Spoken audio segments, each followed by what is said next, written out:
Assalamualaikum warahmatullahi wabarakatuh. Bismillahirrahmanirrahim. Tabarakalladzi nazzala al-furqana ala 'abdihi liyakuna lil 'alamin nadhira. Allahumma shalli wa sallim ala sayyidina Muhammad wa ala alihi wa sahbihi wa barik wa sallim asma'in. Amma ba'du.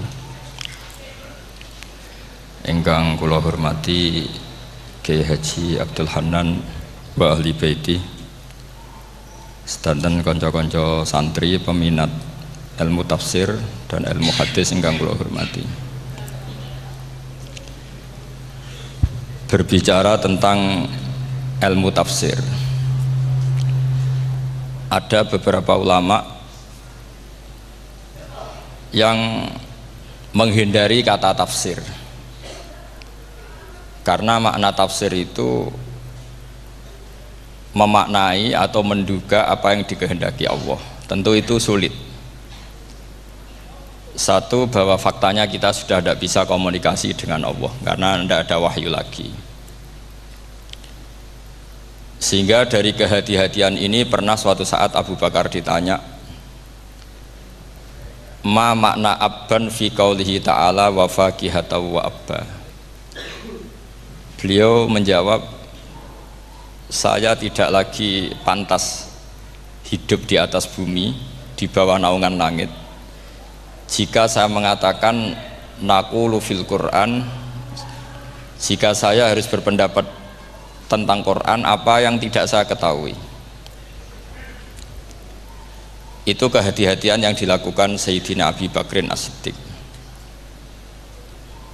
Tapi teori ini berbanding paradok, berbanding ekstrim, ketika bahwa Quran itu diturunkan itu sebagai hudan, sebagai petunjuk, kedua sebagai bayanan, sebagai penjelas. Dan ini yang saya yakini, kalau sebagai penjelas, Quran itu harus jelas sekali dan bisa menjelaskan. Dan Quran mensifati dirinya wal kitabil mubin, demi kitab yang memberi penjelasan. Sehingga dari sudut ini orang kafir pun mungkin memahami Quran. Dan menurut saya orang kafir pun bisa paham Quran. Kalau Ahok itu melintir Quran, tidak memahami Quran, paham? Senok harganya itu melintir Quran tapi tidak memahami Quran. Tapi bahwa Quran itu bisa difahami orang kafir itu ya. Logikanya gampang begini, kata Imam Syafi'i dalam kitab Ar-Risalah. Ketika Quran turun, itu pendengarnya itu tidak ada yang muslim, belum ada santri Kewagian, nggak ada santri Lirboyo, nggak ada santri Sarang. Pendengarnya itu non muslim. Nah ini sampai nangen-nangen, ketika Quran turun itu pendengarnya muslim atau non muslim? Non muslim. Andai kan Quran itu turun tidak difahami orang kafir, maka lalu objeknya siapa, sasarannya siapa? Nah sebab itu akan aneh kalau kita yang mondok, misalnya ngaji Idqon, ngaji Alfiyah, ngaji Ulumul Quran, apa saja, kemudian Anda tidak paham Quran, padahal orang kafir saja bisa paham. Nah ini tantangan bagi kita. Sing kafir wis paham Quran, masa kita santri tidak paham Quran.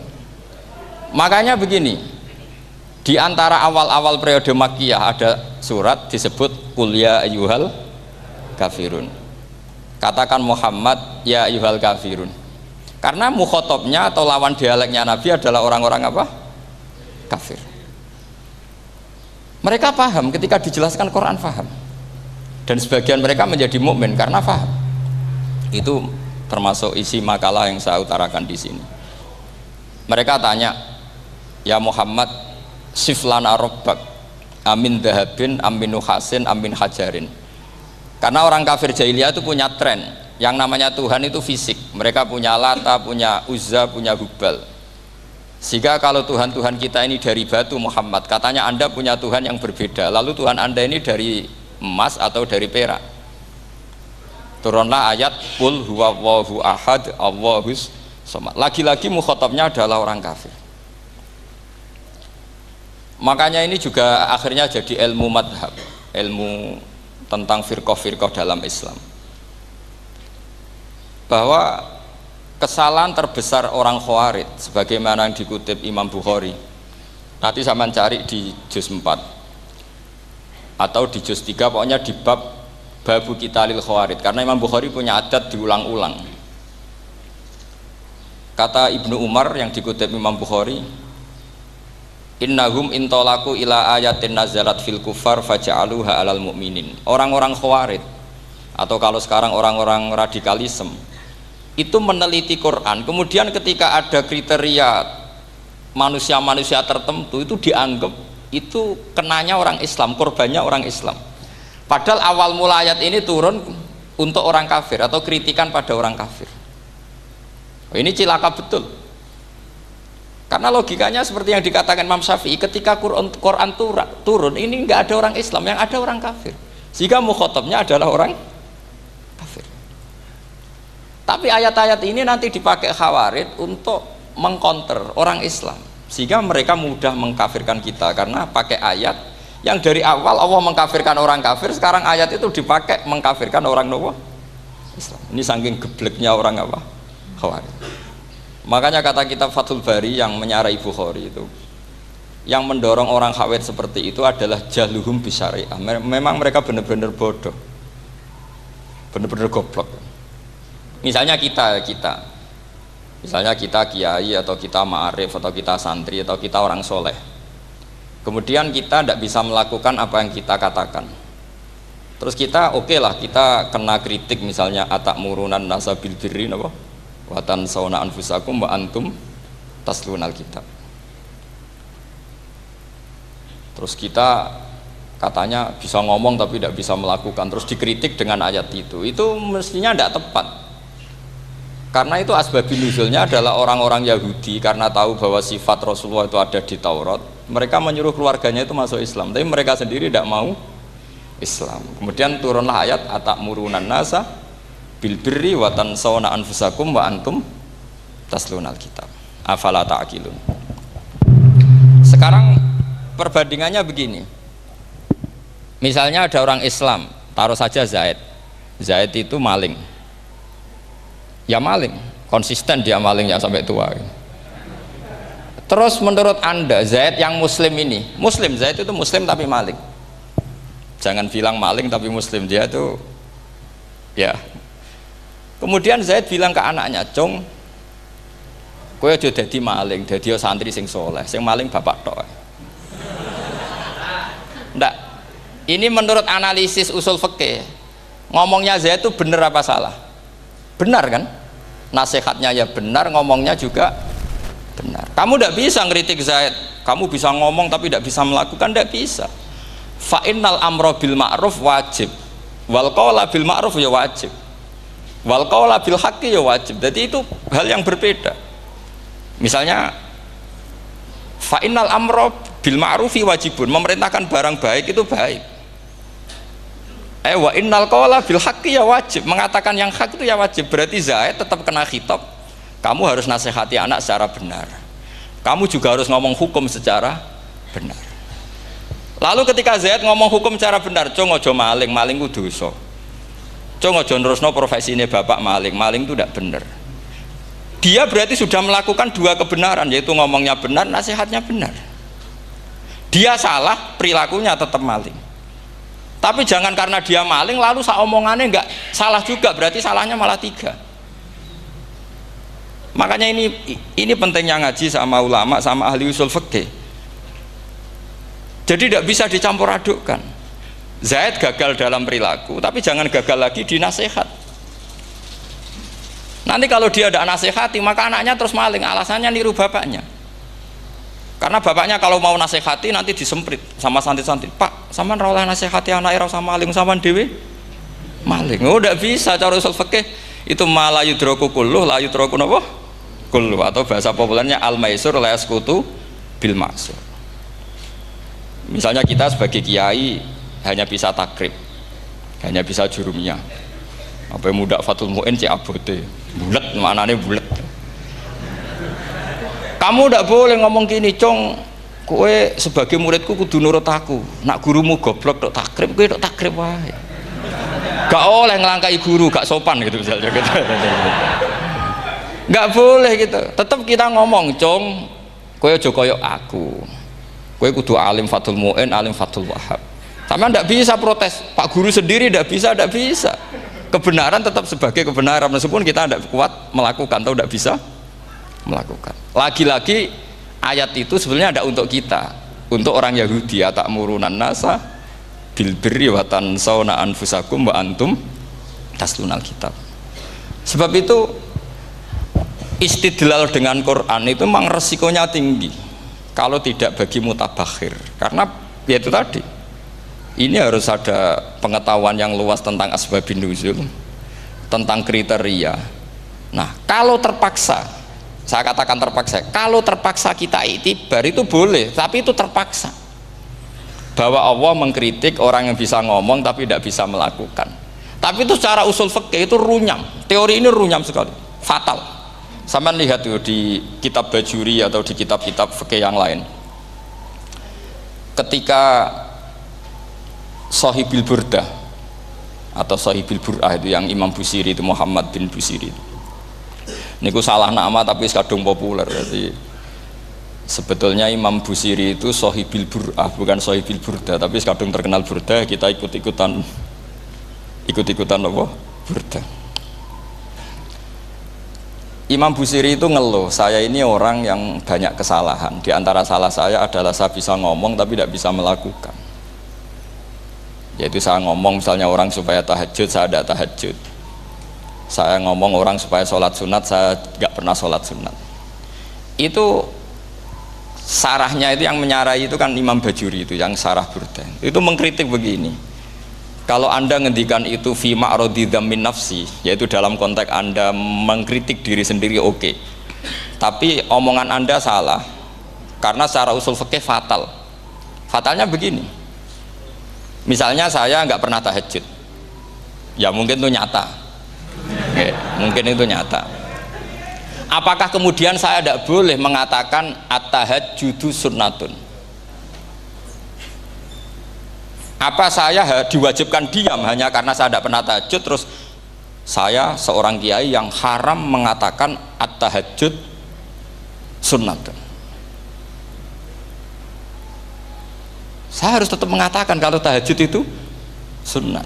Saya kalau punya santri terus saya bilang, "Cung, napas nganggur yuk tahajud itu sunat." Karena mengatakan kebaikan pasti bagian dari kebaikan itu sendiri. Makanya kata Imam Bajuri, fakaifa yakunul amru bil ma'rufi mazmuman. Bagaimana mungkin sesuatu yang jelas baik karena memerintahkan kebaikan mazmuman menjadi sesuatu yang tercela hanya karena yang mengatakan tidak melakukan. Fa innal fi'la ya amrun wal hukmu ya amrun akhar. Itu beda. Jangan karena Anda tidak minum teh karena diabetes, terus Anda kalau ada tamu tidak disuguhi teh.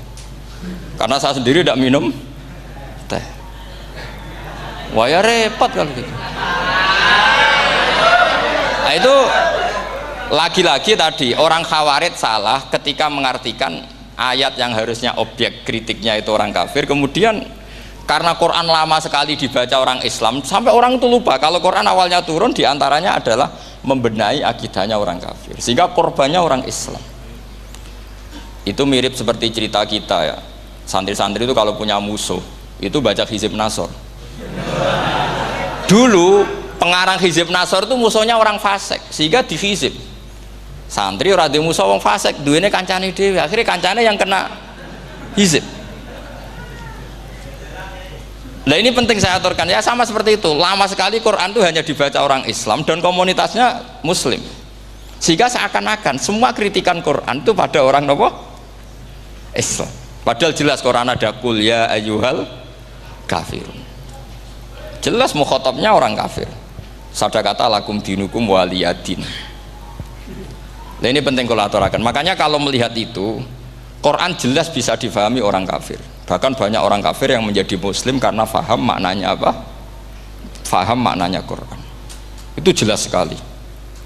Itu masyhur sekali dialeknya Nabi dengan Walid bin Mughirah, dengan Utbah, dengan banyak sekali, termasuk dengan Abu Jahal, dengan Abu Lahab.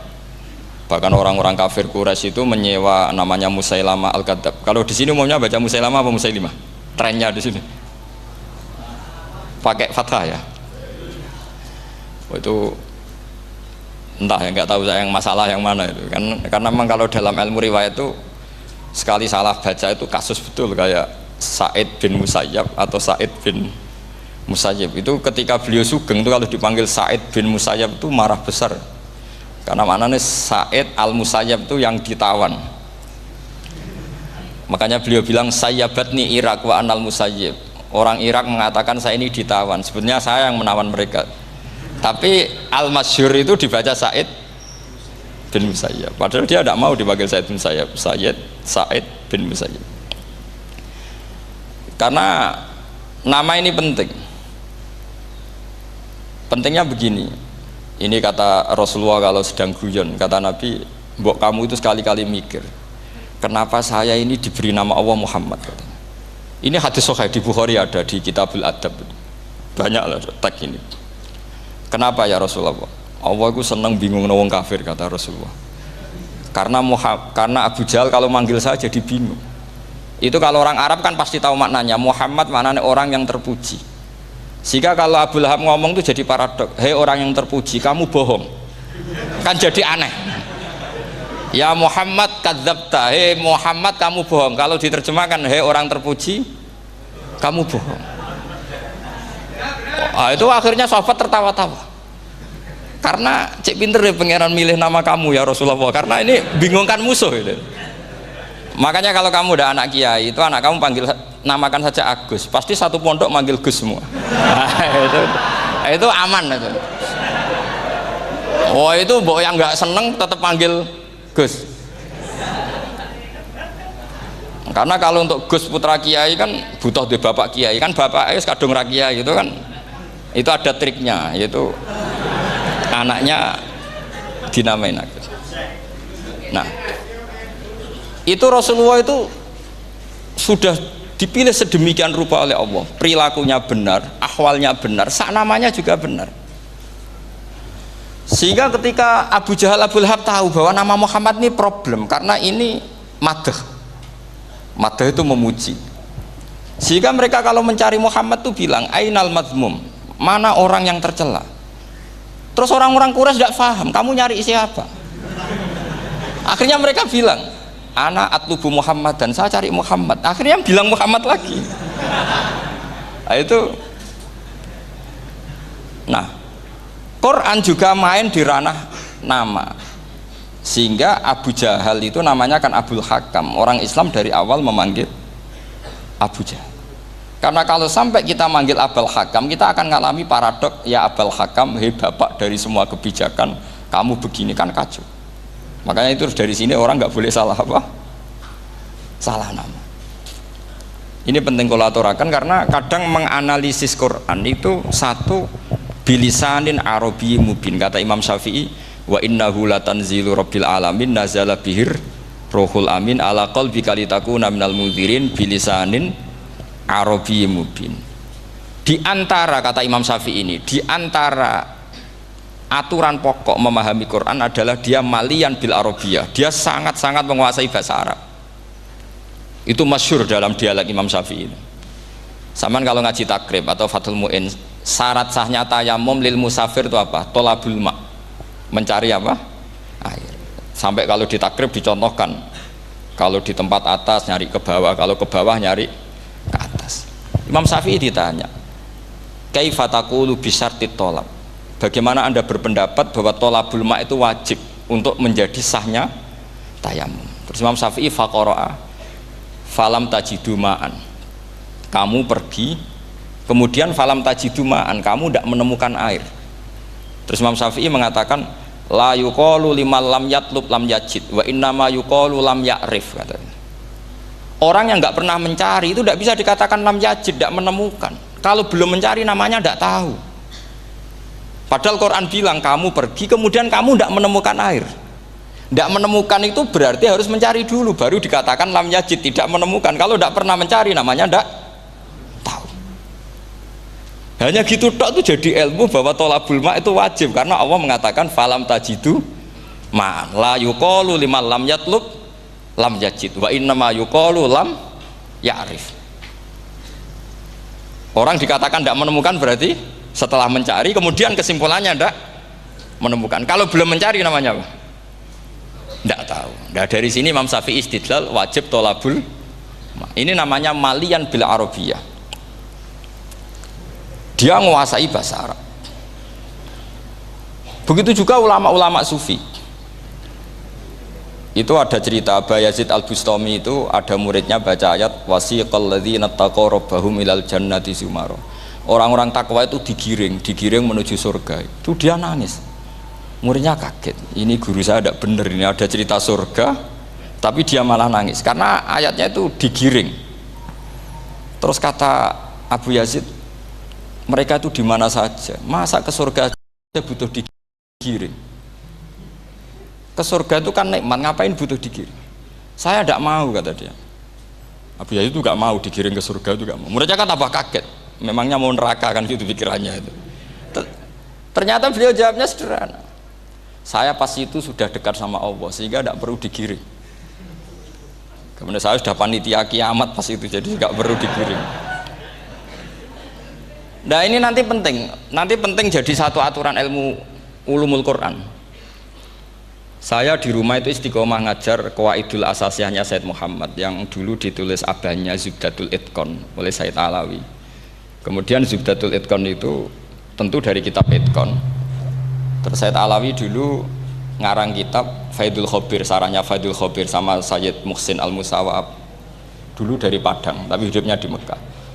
Saya dulu talaki sama Mbah Mun. Itu ternyata ada ayatnya, innal muttaqina fi jannati wa nahar fi maq'adi sidqin 'inda malikim muqtadir. Sekarang sampean saya tanya, menurut Anda semua orang kena hisab enggak? Enggak, sampean jawab saja. Menurut Anda ketika di mahsyar semua orang kena hisab apa enggak? Pasti kita menjawab iya. Tapi kata Said Muhammad, itu keliru. Enggak kebayang orang seperti Nabi kena hisab. Pasti yang kena hisab itu orang-orang yang enggak jelas. Nah, misalnya Nabi jelas baiknya, harusnya ya langsung nggak kena hisab. Karena tidak mungkin seorang saksi kok diaudit, tidak mungkin. Lo saksi itu di pengadilan kan nggak tersangka, nggak terdakwa, dia tidak boleh diintervensi oleh hakim.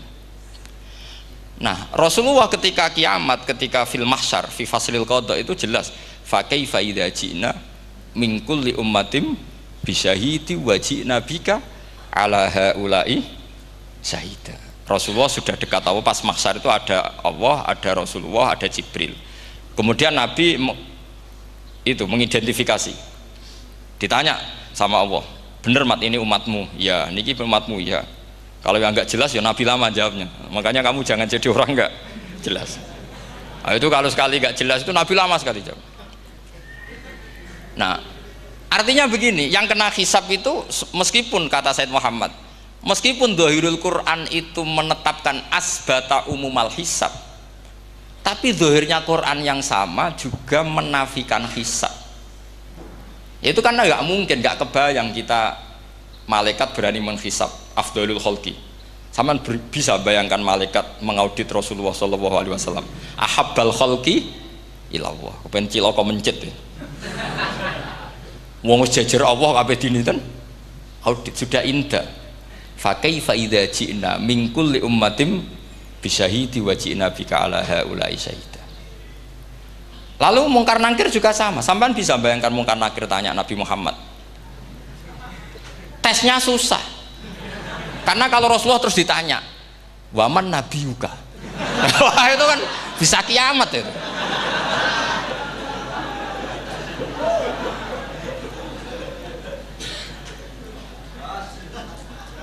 Paham ya?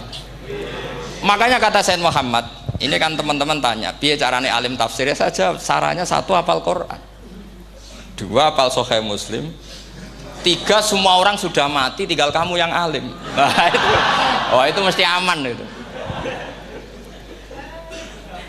Nah kalau sampean tanya saya, apa buktinya Gus kalau orang tertentu tidak kena hisab? Ya buktinya tadi, misalnya innalladzina qalu rabbuna Allahu tsummas taqamu tatanazzalu alaihimul malaikatu alla takhafu wala tahzanu wa absyiru. Mungkar nakir adalah malaikat penakut, membawa ketakutan. Sementara para wali ini jelas malaikat kena konstitusi, malaikat harus mengatakan ke para wali Allah takhafu wala tahzanu. Padahal Nabi tentu Sayyidul Auli. Para wali saja malaikat kena aturan, kamu harus bilang Allah takhafu wala tahzanu wa abshiru. Hei para wali, kamu jangan susah, jangan gentar, kamu harus gembira. Kamu bisa bayangkan misalnya mungkar nakir bawa godok, kata orang kalau dipukul jul sak walang-walang. Kemudian kamu bayangkan Syekh Abdul Qadir ngalami itu, Abdul Hasan Asadali ngalami itu, Abu Yazid Al-Bustami. Kalau itu ngalami gitu semua, ngapain kita jadikan mursyid? Kan sama nasibnya dengan kita. Nah, Zahirul Quran mengatakan asbatal hisabah, tapi Zahirul Quran di ayat yang lain lam yusbit al hisabah. Makanya tadi umumul Quran juga ditaksis dengan muqayyid, yang mutlak ditaksis dengan yang muqayyad, yang mujmal ya sama seperti itu, aturannya seperti itu, ditafsil sama yang mufassal. Sama orang kafir yang jelas, sampean bisa bayangkan malaikat ngaudit Fir'aun, cek kurang penggaweane, jelas eleke kok di audit.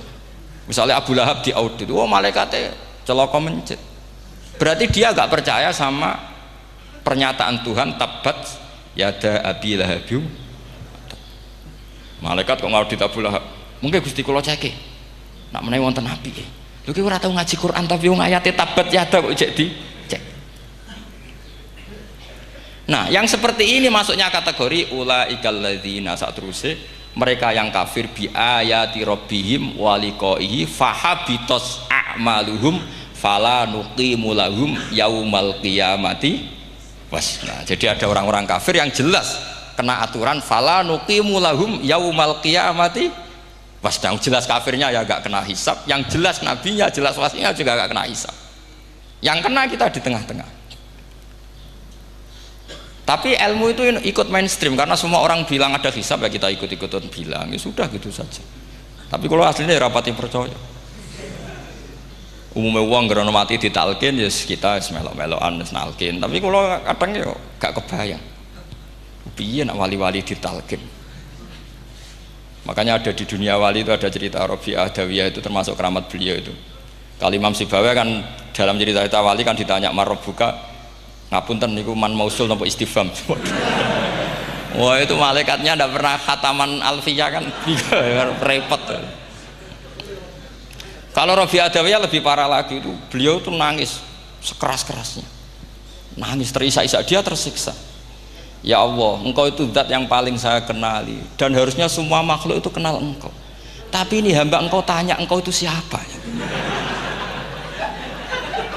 Itu kan ini orang aneh kata gitu. Karena Allah itu adharud dzahir, kata sampai Imam Sibawi silakan a'raful ma'arif. Jadi wong ora ora wis geblek tenan dari Imam Sibawi. Imam Sibawi kan atas nama dia pakar nahwu pertama mengatakan domir paling makrifat di antara 6 isim makrifat, paling makrifat itu domir. Tapi meskipun gitu a'raful ma'arif Allah, yang paling makrifat dari sekian isim makrifat itu Allah. Artinya satu nama yang orang harus kenal semua. Makanya di antara keramat beliau ketika ditanya wong kok ora tau ngaji fikih men ngaji nahwu wae, gak tahu dia ngaji carane sesuci, carane iddah tuh gak tahu ngaji nahwu. Terus dia tanya bima fa'ala rabbuka, lalu Allah memperlakukan kamu gimana? Terus kata Imam Sibawi ghafaroli, Allah mengampuni saya karena saya orang yang mengatakan Allahu a'raful ma'arif. Ini penting kalau aturakan. Jadi makanya kalau sampean tanya caranya ilmu alim gimana, ya satu tadi, kalau sampean masih banyak orang hidup, syaratnya kamu harus hafal Quran, hafal hadis, hafal sekian ribu hadis, hafal sekian ulumul Quran. Itu kalau masih banyak orang hidup. Kalau sudah kamu sendiri hidup, ya sudah, pokoknya isokulhu ya salim sendiri kan, nggak ada saingannya itu. Makanya kata Sayyid Muhammad, beliau mengatakan kita meyakini umum al-hisab ya berdasar zahiril Quran, kita menafikan umum al-hisab bahwa hisab hanya yahtassu liqaumin duna qaumin juga berdasar zahiril Quran. Kita percaya semua mayat ditanya mungkar nangkir ya berdasar zahiril ahadis. Kita tidak mengumumkan teks ini juga berdasar dhahiril ahadits. Karena malaikat mungkar nakir juga malaikat, berarti dia kena aturan kalau ketemu para wali Allah takhafu wala tahzanu. Faham sih kalau maksudnya? Ini penting kalau aturakan. Jadi makanya aspek ya, sampean bisa memulai kalau ingin jadi orang alim tafsir bisa mulai dari yang mudah saja, yang fikih saja. Makanya kata Imam Ghazali, kenapa Mu'tazilah jadi segoblok itu? Karena dia tertipu oleh umumatul Quran, oleh teks-teks umum. Dia tidak tahu mukhassisnya. Padahal setiap ayat umum itu pasti ada mukhassis. Misalnya begini ya, kalau kamu maknanya fikih saja, contoh yang paling mudah familiar itu fikih ya. Misalnya kita ngaji Quran, wal mutallaqatu yatarabbasna bi anfusihinna salasata quru. Kalau orang dicerai, itu iddahnya itu 3 kali masa napa? Suci.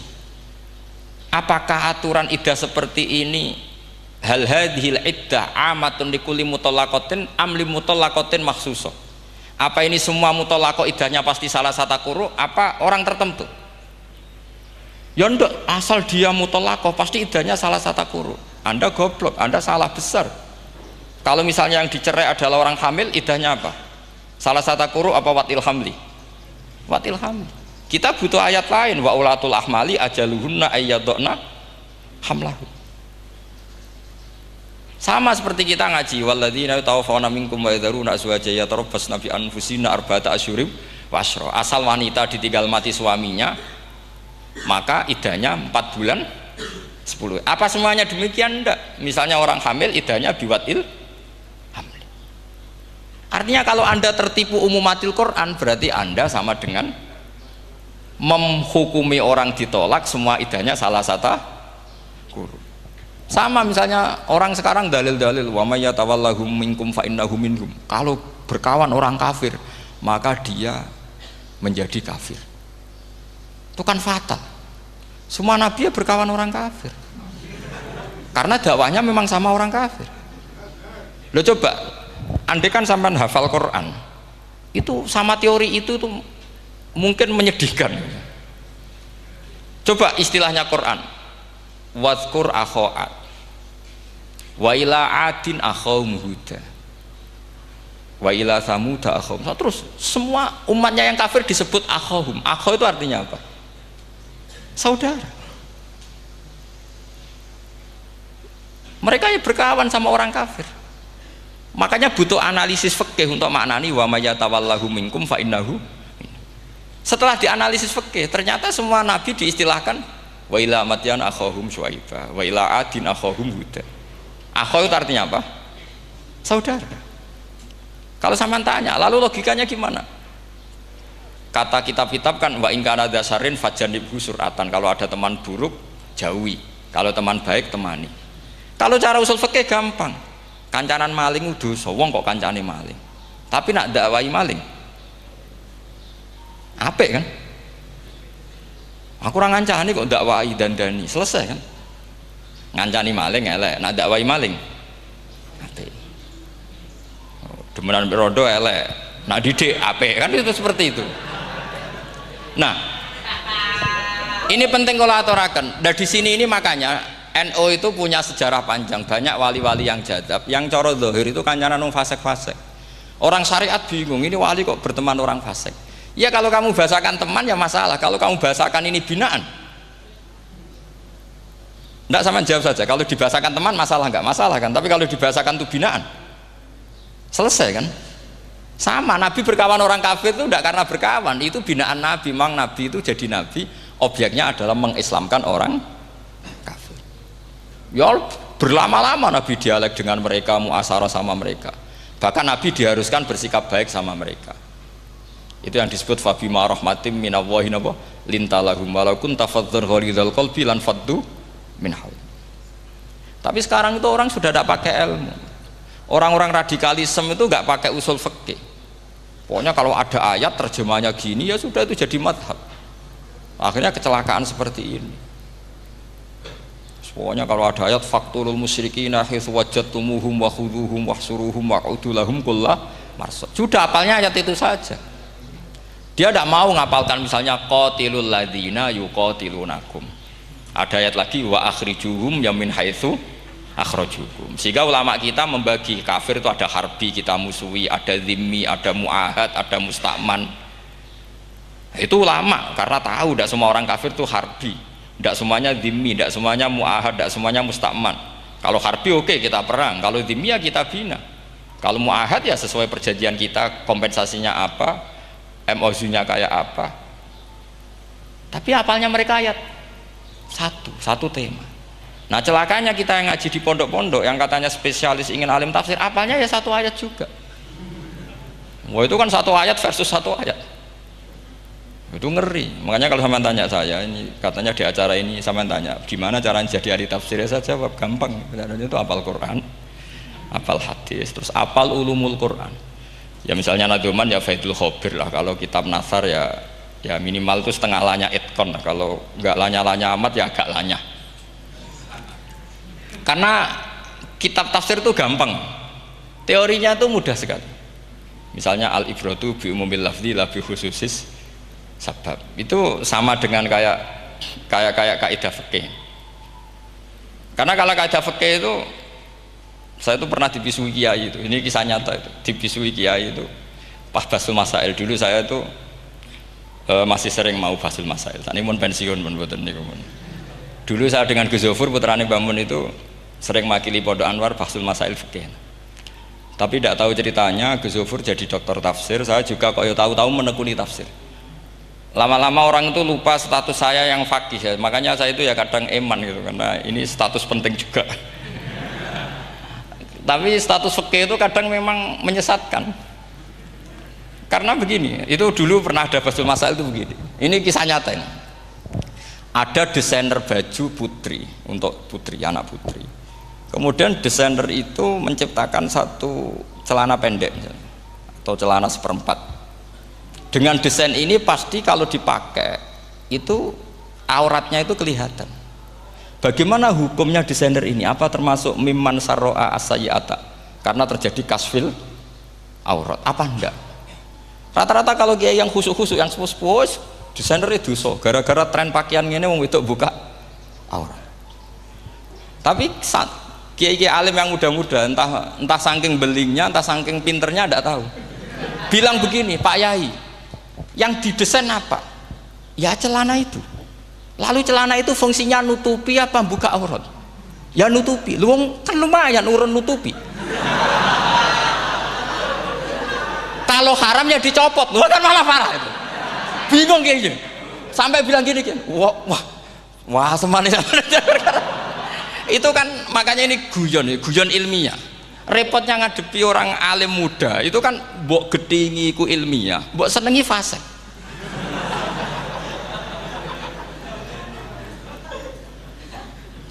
Ketika kiai yang khusyuk tadi tak tanya, kalau desainer katok seperapat,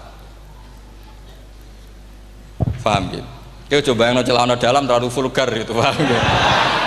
Ndak rok saja lah, rok mini misalnya, rok selutut. Sampean jangan ngeres ya, yang rok selutut misalnya.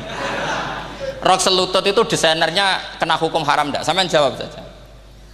Oh haram dari kiai sepuh, karena dengan desain itu misalnya lututnya kelihatan. Tapi pertanyaannya kiai muda saya masih ingat betul, saya tanya. Lalu fungsi pakaian itu apa Pak Yai? Fungsi itu kan tetap nutupi sebagian aurat. Kalau Anda haramkan, barang haram itu harus dihilangkan. Nah, itu. Sampai kiai itu setelah acara itu manggil saya. Gus, kalau ngakoni jenengan alim tapi podo repoti. Podo repoti nak dalam itu kan terus itu ada perumusan di redaksi keputusan yang dijual itu, yang masail fikihnya kan terus diputuskan, dibukukan. Kalau redaksinya halal Gus, nanti orang pakai rok semua. Dan saya balik bantah, kalau redaksinya haram orang nggak pakai rok malah. Akhirnya itu apa? Kebijakannya lucu. Buak we Gus, pertanyaan itu buak sak jawabannya oke. Jadi kita debat tidak jadi. Ini cerita ilmiah. Makanya sama tidak wajib anut saya ini terlalu ilmiah, jadi tidak baik untuk kehidupan kesalian, kurang baik. Jadi ini, tapi ini ilmu. Tetap kaidahnya fikih ma la yudraku kullu la yutraku kullu. Jangan kalau tidak bisa nutupi aurat semua, lalu jangan sama sekali. Lho nggih kan kaidahnya kan gitu, ma la yutraku kullu la yutraku kullu. Misalnya Anda punya tetangga nggak mau pakai jilbab, nggak mau pakai pakaian muslimah, kamu tidak boleh bilang munisan raklambinan, tidak bisa. Ma la yutraku kullu napa ma la yutraku kullu nu la yutraku napa kullu. Makanya ini kita harus hati-hati. Nah bayangkan sekarang orang neliti Quran itu yutraku kullu. Mestinya kalau Anda meneliti radikalisme, ayat yang terkait radikalisme diteliti semua. Ternyata di surat Taubat yang disebut suratus Saif, yang bahkan haram baca bismillah, itu ada ayat wa in ahadum minal musyrikin nastajaroka fa'ajirhu hatta yasma'a kalam Allah summa ablighu ma'mana. Muhammad, kalau ada orang kafir mau belajar Quran sama kamu, ya harus kamu pelajari hatta yasma'a kalam Allah. Setelah mereka mau belajar, ya ablighu ma'mana summa ablighu ma'mana, kamu harus menjamin keamanan dia. Itu di surat Taubat, termasuk akhiru suratin nazalat, gak mungkin terjadi mansuh. Tapi orang-orang ekstremis selalu pakai faqtulul musyrikin haitsu, apalan itu terus. Yang orang liberal yang menaparin la ikraha fiddin, ya sudah seperti itu. Sing orang-orang ora tegas, ora tau nahi mungkar, ya ma arsalnaka illa rahmatan lil alamin, ngono terus. Yang kelompok tukang nahi mungkar ya ayatnya amen nahi. Saya tuh heran, kenapa mereka punya masalah dengan hafalan kayaknya. Kenapa sih hafalannya kok pedot itu? Kita yang hafal semua bingung jadi. Jadi akhirnya kita yang pinter anut sing goblok, karena saya tuh pernah debat sama orang salaf, debat gitu. Setelah saya mengutarakan sekian hadis, ada tuh Pak hadis itu, waduh, harusnya kamu ngaji saya, ada debat-debat tuh yang level, kalau nggak level tuh nggak boleh katanya. Itu kan ngeri. Makanya ini penting ya, kalau sampean tanya ingin jadi alim tafsir, ya harus hafal Quran semua. Kalau tidak mungkin yang nunggu orang semua mati baru Anda jadi ahli tafsir, karena tidak ada musuhnya. Tapi saya pastikan orang kafir pun bisa memahami Quran, yaitu tadi hatta yasma'a kalam Allah. Sayyidina Umar itu masuk Islam tuh gara-gara dengar adiknya baca Toha, ma anzalna alikal qur'ana litashqa illa tadhkiratal liman yakhsha tanzilam mimman khalaqal arda was samawati ula ar-rahmanu alal arsis tawa. Itu dia ma huwa bikalamil basar, tidak mungkin seperti ini karangan manusia, itu tidak mungkin. Akhirnya dia Islam. Banyak orang Islam karena diperdengarkan Quran, karena memang notnya sudah unik, makna kualitasnya juga sudah unik, semuanya itu unik, indah. Sampai sekarang pun orang kafir itu orang paling tahu Quran. Makanya Allah mensifati orang kafir itu hasadam min indi anfusihim mim ba'di ma tabayyana lahumul haq. Sekarang sama saya tanya, orang sing tabayyana lahumul haq itu orang paham apa orang tidak paham? Mereka orang kafir itu mengingkari Quran, padahal mim ba'di ma tabayyana lahumul haq, setelah kebenaran nyata bagi mereka. Nyata bagi mereka artinya orang kafir paham atau tidak paham? Paham. Cuma mereka punya penyakit hasadam min indi anfusihim. Mereka juga kalau ada ayat tentang ahkam yang memberatkan, mereka bilang i'ti bi Qur'anin ghairi hada au badil. Muhammad harusnya jangan tema itu yang diangkat, bu, cari Quran yang lain yang enggak tema itu. Mereka sampai memilih tema itu karena paham apa karena tidak paham? Karena paham. Makanya di makalah saya pastikan ngaji tafsir itu gampang, karena orang kafir pun bisa. Kalau kasus Ahok itu bukan paham itu melintir, beda, paham sama melintir itu beda. Itu diterjemah kemenang tuh jangan mengangkat kawan orang Islam, bukan mengangkat pemimpin. Ya likinya kalau ngangkat teman saja tidak boleh, apalagi ngangkat pemimpin. Fatal mana berteman sama orang salah sama ngangkat. Saman kancanan maling itu apik nak menawa nang andani terus ngangkat, "Hei maling ke pimpinanku." Parah mana? Parah mana? Artinya sama saja ketika diterjemah jangan ngangkat teman, sebetulnya ngangkat pemimpin lebih fatal. Itu kan mafhum awlawiyah, itu kan normal saja. Itu di Quran biasa, misalnya innalladzina ya'kuluna amwalal yatama dzulman, orang yang makan hartanya anak yatim secara zalim. Terus kamu bilang, Gus saya tidak makan kok, sepeda motornya tak gasap, tak jual. Yang diharamkan kan makan. Wah, ya sarap kalau gitu. Maknanya begini, memakan harta anak yatim artinya ifsad. Ifsad itu merusak. Nak ngono ikhraq, membakar atau mencuri sama dengan makan. Bal asad, malah kan lebih apa? Lebih apa? Dasar. Jadi yakuluna di situ tuh ba'dul amsilah, sebagian contoh min wujuhil ifsad atau min wujuhil ihlak. Jangan kok karena ayatnya makan, oh yang haram tuh makan, kalau nyuri gak apa-apa. Waya fata. Itu kan sama dengan santri geblek ketika ada kiai ini, cong, kowe mbek bojomu jogeman naboi. Suatu saat istrinya lapor lagi, Pak Yai sekarang ndak naboi tapi nyadui. Karena naboi itu pakai tangan. Mereka pertama dilaporkan kiainya, Pak Yai suami saya itu sering memukulin saya pakai tangan gini. Cong jogeman naboi bojomu. Nggih Pak Yai siap. Suatu saat istrinya lapor, Pak. Tetap benjut, kenapa? Kalau nak ini disadui. Mereka pikirannya, sing haram nabok, nak nyaduk halal. Wah itu kan ngajak goblok bareng. Nah masalahnya di usul fikih kasusnya seperti itu. Makanya saya ini kadang ya maliki sekali. Kadang saya itu maliki sekali. Kadang ya. Misalnya begini, saya beri contoh. Ini yang kisah nyata ya. Ada seorang Arabi datang ke Rasulullah. Ya, tadi kan teman-teman minta juga ilmu hadis ya, ini satu paket saja. Itu tadi nanti kalau sampean kasih lalim ndak itu sudah ada urusan saya tadi. Nunggu orang mati banyak tadi. Kalau nggak usah nunggu orang mati, sarannya tadi apal tadi. Ya Rasulullah ahlak tuh. Saya ini orang yang rusak. Wama ahlakaka. Lalu yang bikin rusak kamu apa? Qol waqatu imroati fina hari Ramadan. Saya menjima istri saya ketika masih siang. Fina hari Ramadan, siang Ramadan. Walhasil Nabi tidak menyuruh hanya kodok, tapi menyuruh kafaroh. Kafarohnya itu merdekakan budak atau memberi makan 60 orang miskin atau puasa berapa? Puasa 60 hari. Atau urut merdekakan budak atau puasa 60 hari atau memberi makan sitina miskin. Oke, kita sepakat.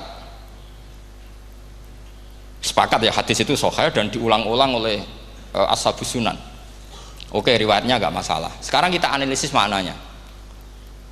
Sekarang sampean saya tanya, kalau anda misalnya sekarang jam berapa ini? Misalnya sekarang jam 9 kurang seperempat Ramadan, terus anda rokok atau anda ngopi, kepengen ngopi terus ngopi tanpa udhurun syar'iin, anda hanya wajib qadha apa bayar kafarah?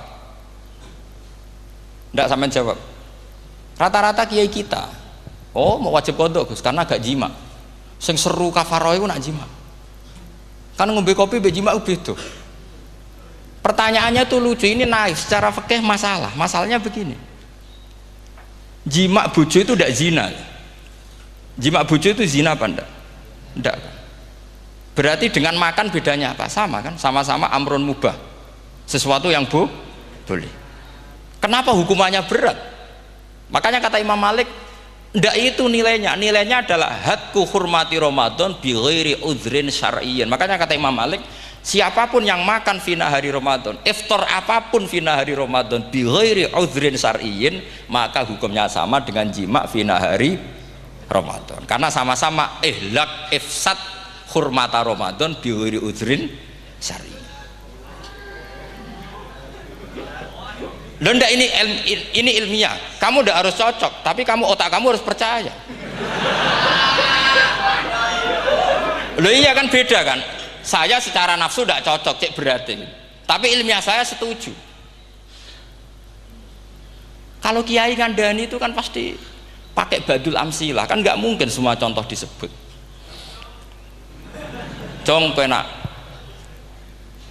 melaku jogeman delok wedok iku mari setan. Mboten delok Mbah, nyekel lho malah parah to.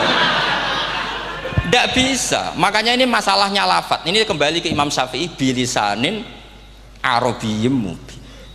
Ketika seorang kiai bilang cung jogeman delok cawe itu adalah mengungkapkan al-muharramat, bukan mentaksis yang haram itu hanya melihat. Saya ulang lagi ya, ketika seorang kiai bilang cung jogeman delok wedok sing haram, itu semangatnya adalah melawan keharaman, bukan mentaksis yang haram hanya delok. Itu di Quran normal semua, di semua lugat ya biasa. Itu kan sama seperti misalnya seorang bang ngasih uang cucunya, cung tak kayak duit 100.000, cung gue tuku es, Terus kowe muni ngono. Nak ragu tuku es haram iki kan ngongkone tuku es. Lah kepen putumu mati kan nyeben 1.000 gue tuku es. Ya mulai dulu istilahnya nak mbah ngekeki putu jong 1.000 gue tuku es. Cara wong kuno. Maksudnya iku wis pokoke umume cah cilik senane es cuma nyebut. Ya sudah seperti itu. Sama seperti Quran menghentikan begini. Ini memang salate yang fikih dulu, yang pokok-pokok. Di antara yang enggak boleh dikawin adalah wa antasma'u bainal ukhtaini illa ma qad salaf. Kamu enggak boleh menikahi Sri dan Zainab, kakak beradik. Sudah sepakat nggih? Fi nikahin wahid enggak boleh al jam'u bainal ukhtain. Jadi mbaknya kamu kawin, adiknya kamu kawin fi nikahin wahid. Tapi nak ngeduni boleh, berarti kan dengan waktu yang berbeda. Quran hanya menyebut itu. Kemudian Rasulullah zaman Sugeng itu hanya nambahi wala binal mar'ati wa ammatiha wala binal mar'ati wa kholatiha, juga agak boleh menikahi ponaan plus buliknya, baik bulik dari bapak yaitu ammah maupun bulik dari ibu disebut apa? Kholah. Kemudian ulama fikih merasa ada yang kurang, ditambahi lagi 2 perempuan yang andekan yang satu itu lelaki kok haram nikah, berarti haram jam'u fi nikahin wahid. Misalnya cucu rabibahnya boleh enggak? Enggak boleh kan? Berarti kalau sampean mengumpulkan cucu dan mbahnya fi nikahin wahid juga enggak boleh. Tapi orang yang waras itu tidak akan nyalahkan Quran ketika tidak lengkap. Wa antasma'u bainal ukhtain ila ma qad sal, ini tidak lengkap. Yang haram kan tidak hanya jam'u bainal ukhtain, termasuk mengumpulkan cucu dan mbahnya. Karena Quran nggak mau dengan logika tidak waras, itu tidak mau. Taruh saja orang itu rata-rata mbahnya kan umur 70 tahun, cucunya umur 17 tahun. Kebayang nggak kamu nikahi sehingga adik kan boleh bareng, pasti kamu milih bareng. Makanya Quran hanya bakas wa antasma'u final ukhtain, karena yang mungkin masih menggugah selera itu 2. Tapi kalau cucu sama mbahnya itu, kalau ada yang masih selera kan ya sarap tuh. Tapi fikih sebagai kaidah tetap menerangkan termasuk yang haram jam'u adalah bainal mar'ati wajad datiha. Paham juga maksudnya? Artinya ketika menyebut itu tidak jaminan merangkum semua hukum, tapi ba'dul amsilah. Fa'innal akila yaktafiya bi isyaratil ba'di, karena orang kalau punya akal diisyaroi sebagian sudah paham. Ini penting kalau aturakan. Jadi ini penting. Nah bayangkan sekarang banyak gerakan-gerakan ahli Quran katanya, tapi nggak memahami ilmu usul fikih. Qur'ane ra ono ya wis. Nang Quran ra ono cerita harame asu, nak ngono asu ya halal. Ora ono Qur'ane. Sing ra ono iku tekem ora Qur'ane, kok aneh-aneh kowe.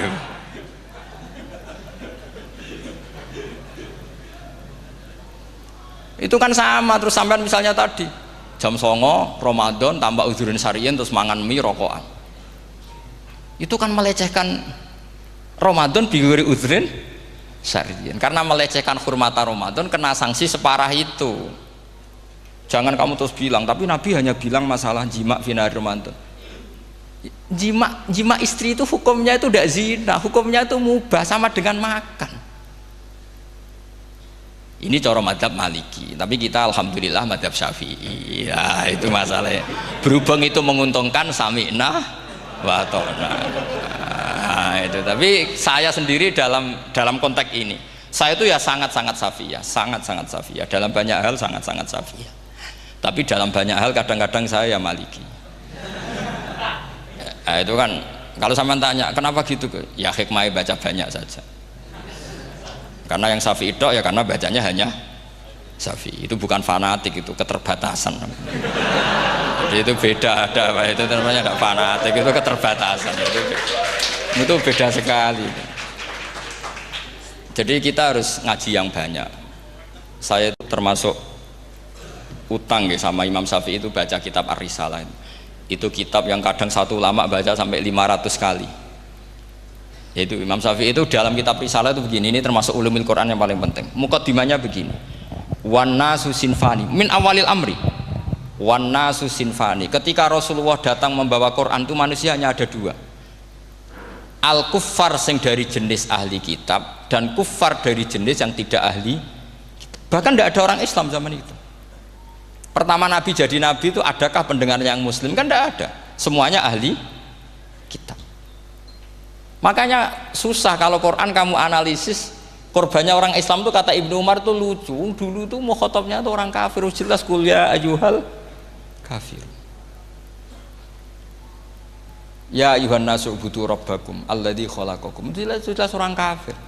Karena orang Islam nggak mungkin dikhatabi ubudu rabbakum. Makanya Imam Suyuti kalau nafsiri itu ngeper ubudu rabbakum wahiduhu.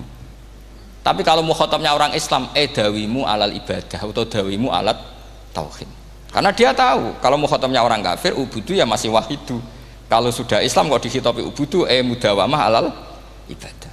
Itu saking alimnya Imam Suyuti. Ini saya teruskan. Kalau mukhatabnya itu orang kafir ahli kitab, itu kemungkinannya ya dua cara mereaksi Quran, yaitu disebut lam yakunil ladzina kafaru min ahlil kitabi wal musyrikina munfakina hatta ta'tiyahumul. Jadi lam yakunil ladzina kafaru, jelas kafaru itu umum. Kemudian ditafsir kafaru itu ada yang min ahlil kitabi, berarti kafaru yang jenis Yahudi Nasrani. Ada kafaru yang min ahlil kitabi wal musyrikin, kafaru yang jenis musyrikin, yaitu kafir Mekah. Karena cara kaidah nahwu al-atfu yaqtadi taghayyur, kalau ada ataf pasti konteksnya beda. Jaa Zaidun wa Amrun, berarti Zaid ada Amar, Amar ya ada Bakar. Karena Jaa Zaidun wa Amrun wa Bakrun, pasti orang ini berbeda. Tidak boleh orang yang sama kamu pakai ataf. Ini sudah clear ya ini ya. Kemudian cara pandang mereka ya beda. Ketika Rasulullah mengajak tauhid, itu ahli kitab tidak masalah. Memang harusnya Tuhan itu satu, tidak masalah bagi ahli kitab. Problem bagi ahli kitab adalah Muhammad itu nabi, itu kita nggak suka. Kalau Tuhan satu oke, tapi kalau Muhammad nabi tidak oke. Kita bisa jadi nabi, kata mereka, karena mereka merasa nasabnya sampai Ibrahim. Sementara zaman itu mereka sanksi Muhammad itu nasabnya konti, gak jelas. Ini penting kalau aturakan. Sehingga dalam konteks ini Allah menjawab ahli kitab dulu. Ini itu disebut Muhammad itu nasabnya jelas. Ini itu fihi ayatum bayinatum maqamu Ibrahim. Ini saya dengarin. Ibrahim itu jelas pernah ke Mekah. Bukti Ibrahim pernah ke Mekah adalah jejak kaki Ibrahim di makam apa? Makam mereka, artinya buatan kuburan, buatan jejak kaki Ibrahim ketika bangun Ka'bah. Fihi ayatum bayinatum maqamu Ibrahim. Pun. Kalau Ibrahim pernah di Mekah, artinya beliau pernah nikah di Mekah. Paling tidak punya dzurriyyah di Mekah. Jadi Ismail dibawa ke Mekah. Jelas ayatnya wa id yarfa'u Ibrahimul qawaida minal baiti wa Ismail. Ini dengarin ya. Sebab itu saking alimnya berjanji itu beliau tahu betul masalah utama Rasulullah Muhammad adalah disangsikan nasabnya. Sebab itu kitab berjanji pertama cerita setelah dia alhamdulillah macam-macam awalu ma'anab tadi saat terus dia bilang wa ba'du fa'akul huwa Muhammad bin Abdillah bin Abdil Muttalib.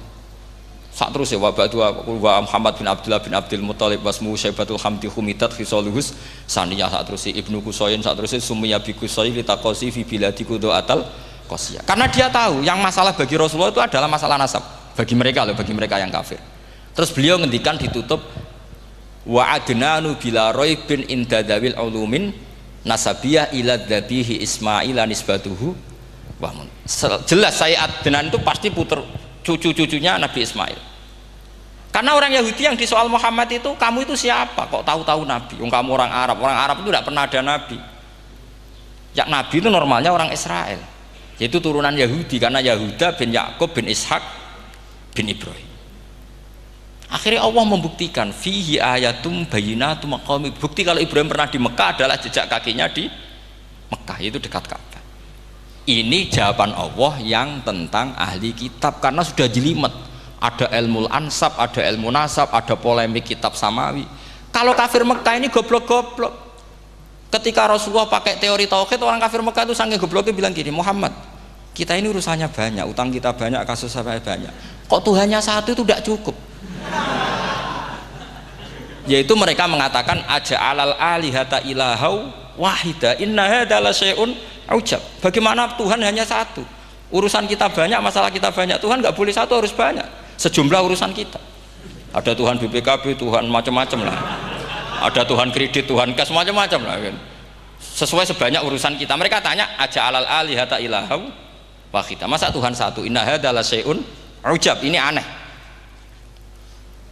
Tapi Rasulullah dengan sabarnya, kalau yang seperti ini Allah menjelaskannya beda dengan yang pertama, karena tadi orang kafir itu bisa min ahlil kitab, bisa wal musyrikin. Lam yakunil ladzina kafaru min ahlil kitab, ada yang wal musyrikin.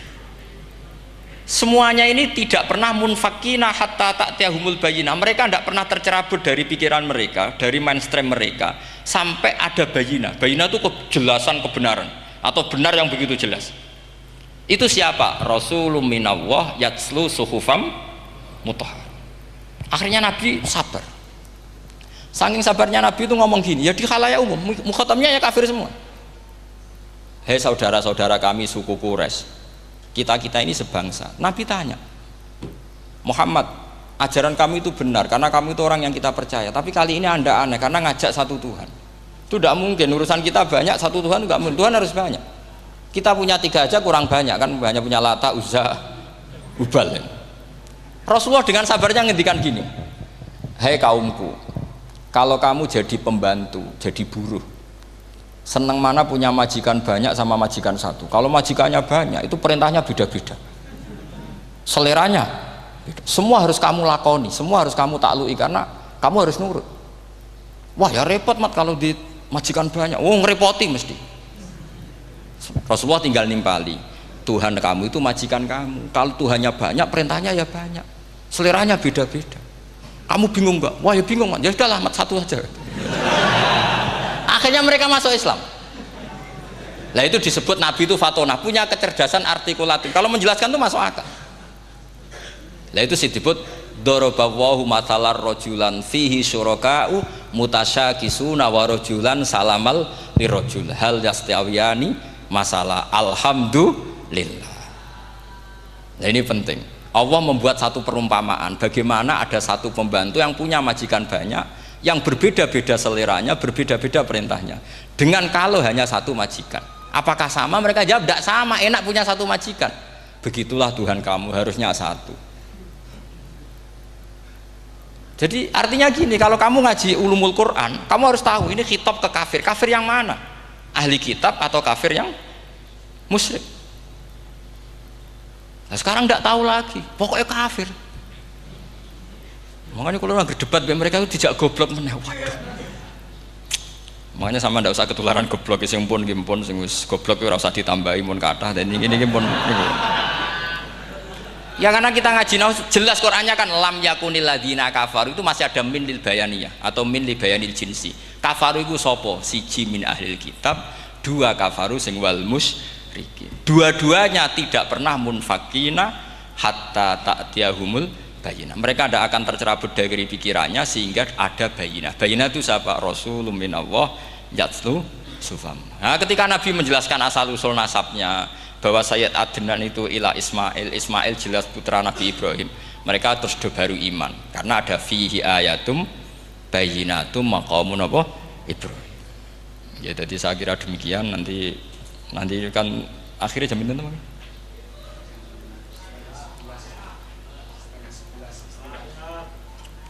Oh, ini jam pinten istiwa?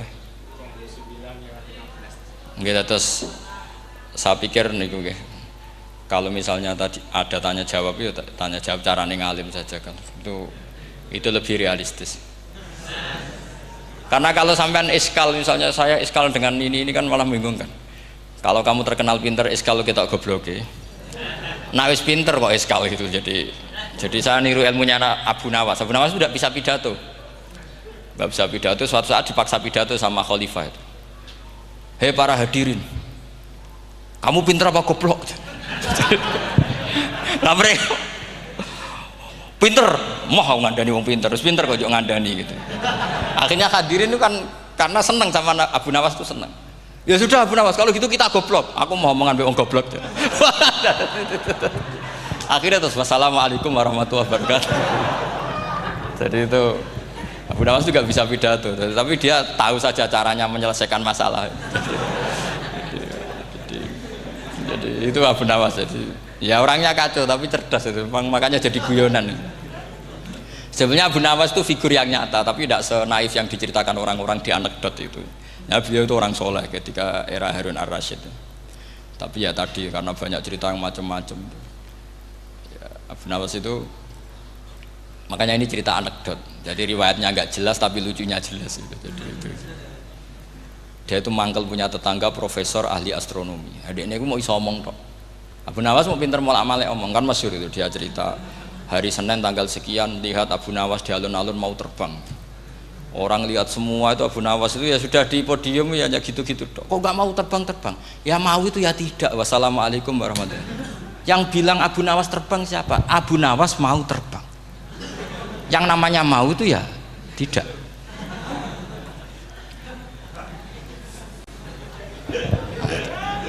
Pernah dia itu lomba sama Harun ar-Rasyid. Siapa paling banyak pengunjung rumahnya di alun-alun. Harun ar-Rasyid bikin khemah, dia bikin khemah. Tentu cerita ini bohong, yakini ini bohong. Memangnya ini bohong tenang. Makanya ini anekdot, hanya guyonan. Harun ar-Rasyid karena dia raja itu ada apel, ada makanan macam-macam. Ya tentu pengunjungnya banyak. Batas akhir itu penilaian jam 12 malam. Abu Nawas tenang, satu pun nggak ada pengunjung, nggak ada makanan, nggak ada apa. Pas jam 12 rumahnya dia, kemahnya dibakar. Orang ke dia semua. Tit menang dia karena jumlahnya, bahkan Harun ar-Rasyid itu datang ke kemahnya dia karena lombanya kan pengumpulan massa terbanyak. Tit jam 12. Harun ar-Rasyid pikirannya santri ya sugoi jajan nggak mesti teko, pikirannya gitu. Abu Nawas pikirannya beda, jeneng ana kebakaran pasti datang. Wis dihitung biaya khemah sama hadiahnya banyak hadiahnya.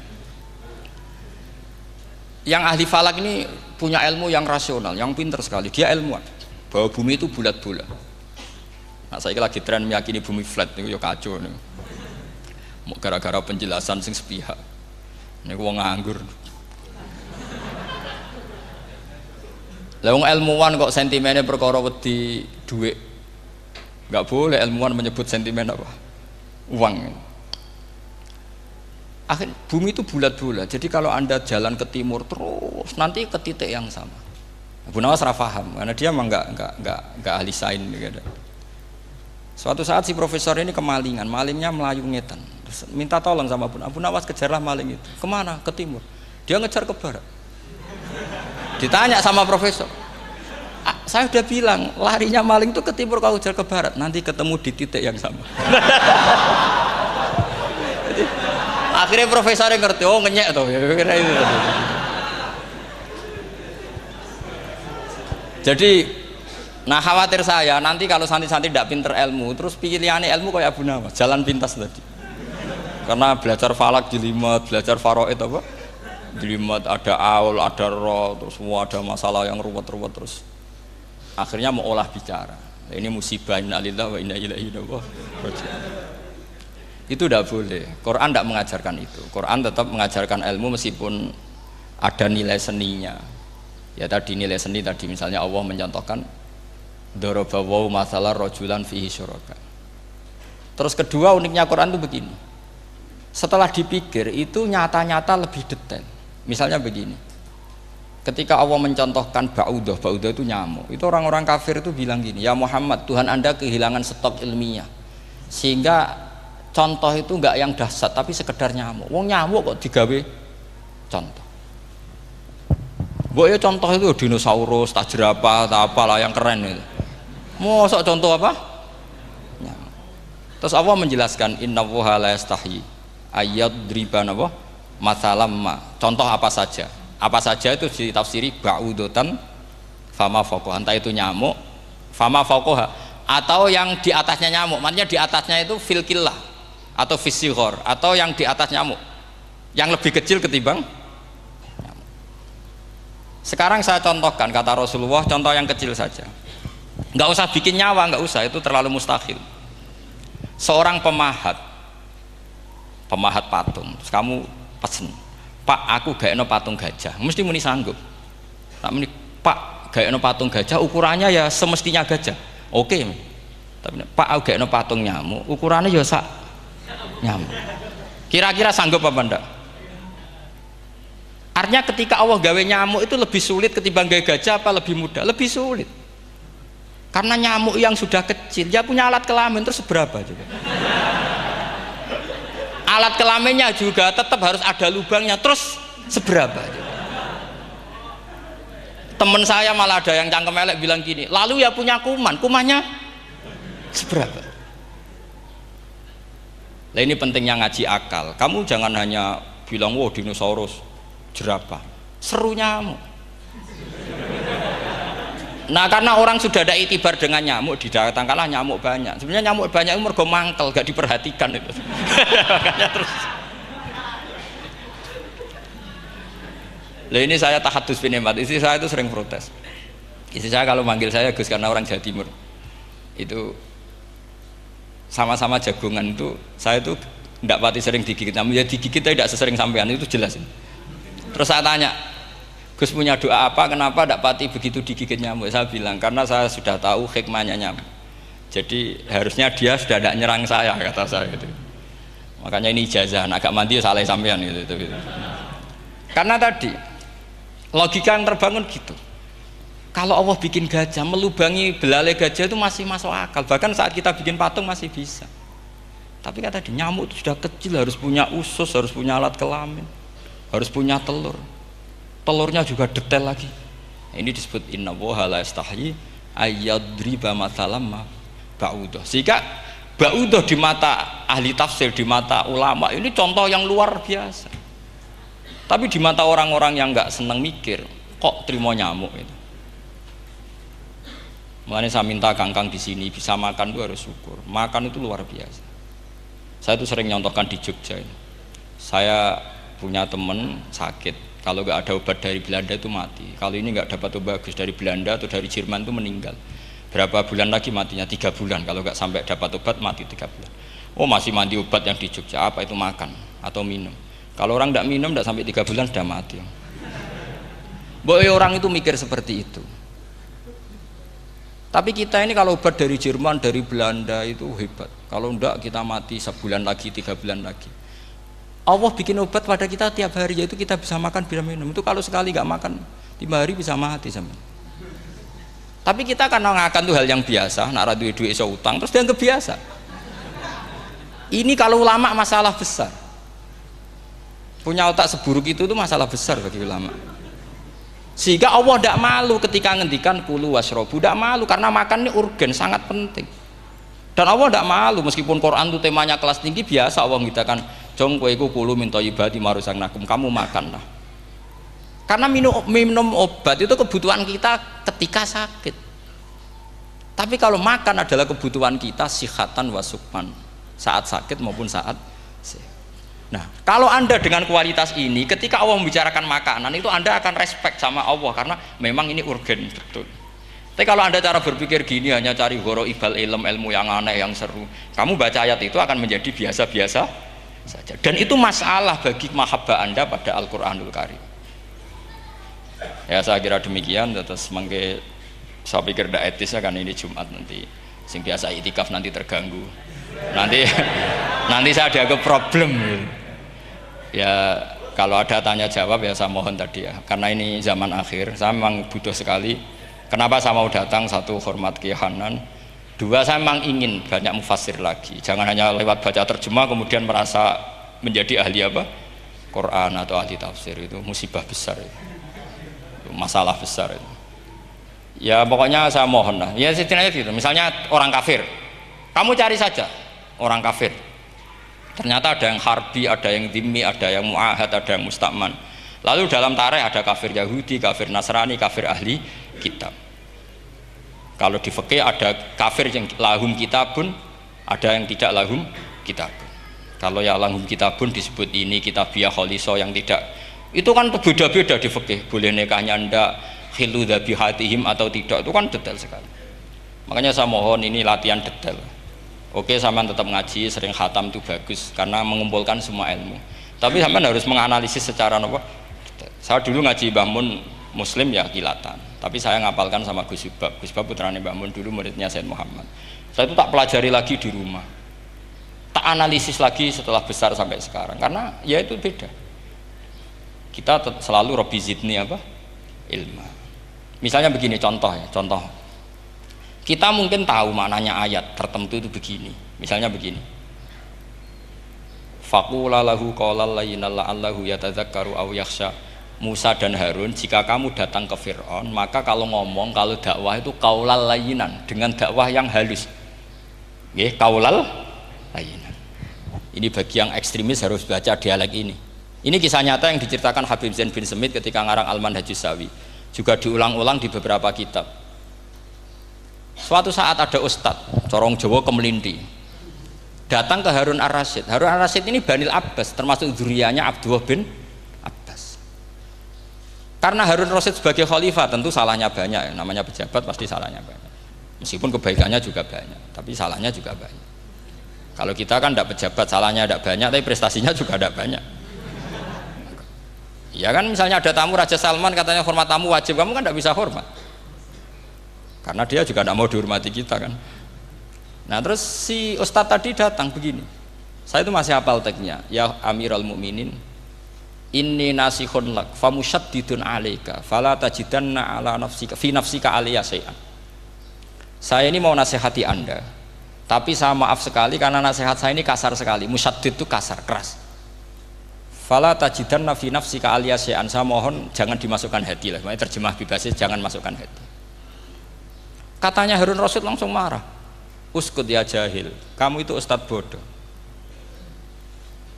Kamu tidak boleh keras sama saya. Dia masih bantah, saya keras sama Anda karena Anda salahnya banyak. Terus apa kata Harun Ar-Rasyid?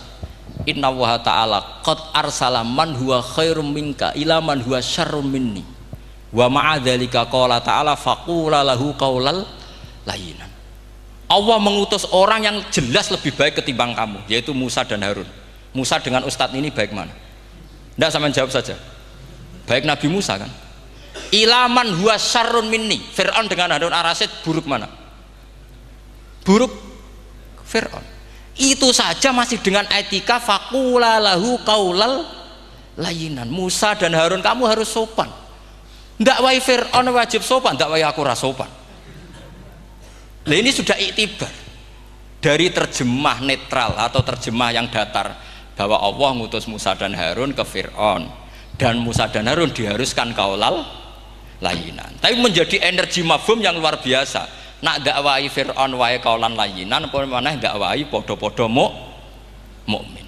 Makanya kata Harun Rasyid, uskut ya jahil. Inna wa ta'ala qad arsala man huwa khairum minka ila man huwa syarrun minni. Wa ma'adzalika qala ta'ala faqula lahu qaulal layyinan. Ya, saya kira demikian, saya kembalikan ke moderator.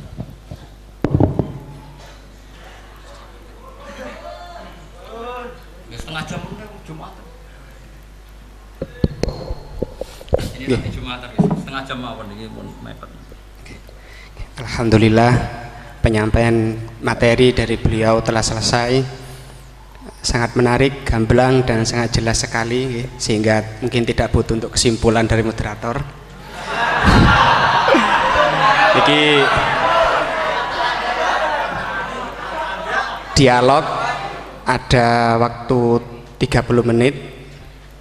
30 menit kami buka 2 pertanyaan dulu, mungkin yang dari depan ada mic, monggo diparingi. Niki Bapak Majroh niki. Satu orang satu pertanyaan Pak nggih.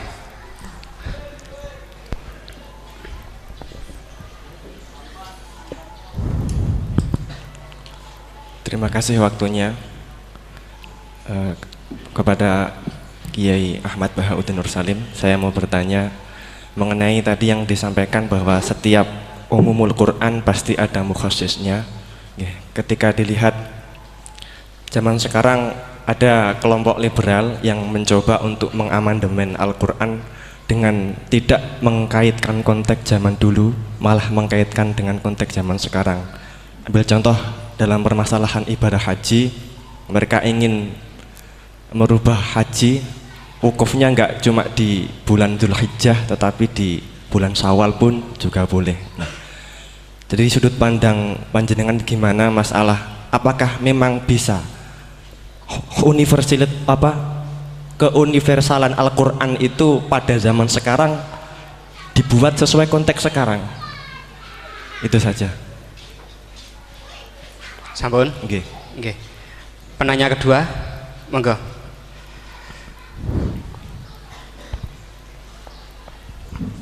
Assalamualaikum warahmatullahi wabarakatuh. Waalaikumsalam. Dumateng Yai, ini ada pertanyaan tentang penafsiran Al-Quran berdasarkan ilmu sains. Untuk abad sekarang kita mengenal teori ledakan besar yang sudah sangat populer. Namun walau demikian ilmu ini masih dalam bentuk zon yang wakilnya hakikatnya kita belum tahu dan belum yakin secara pasti.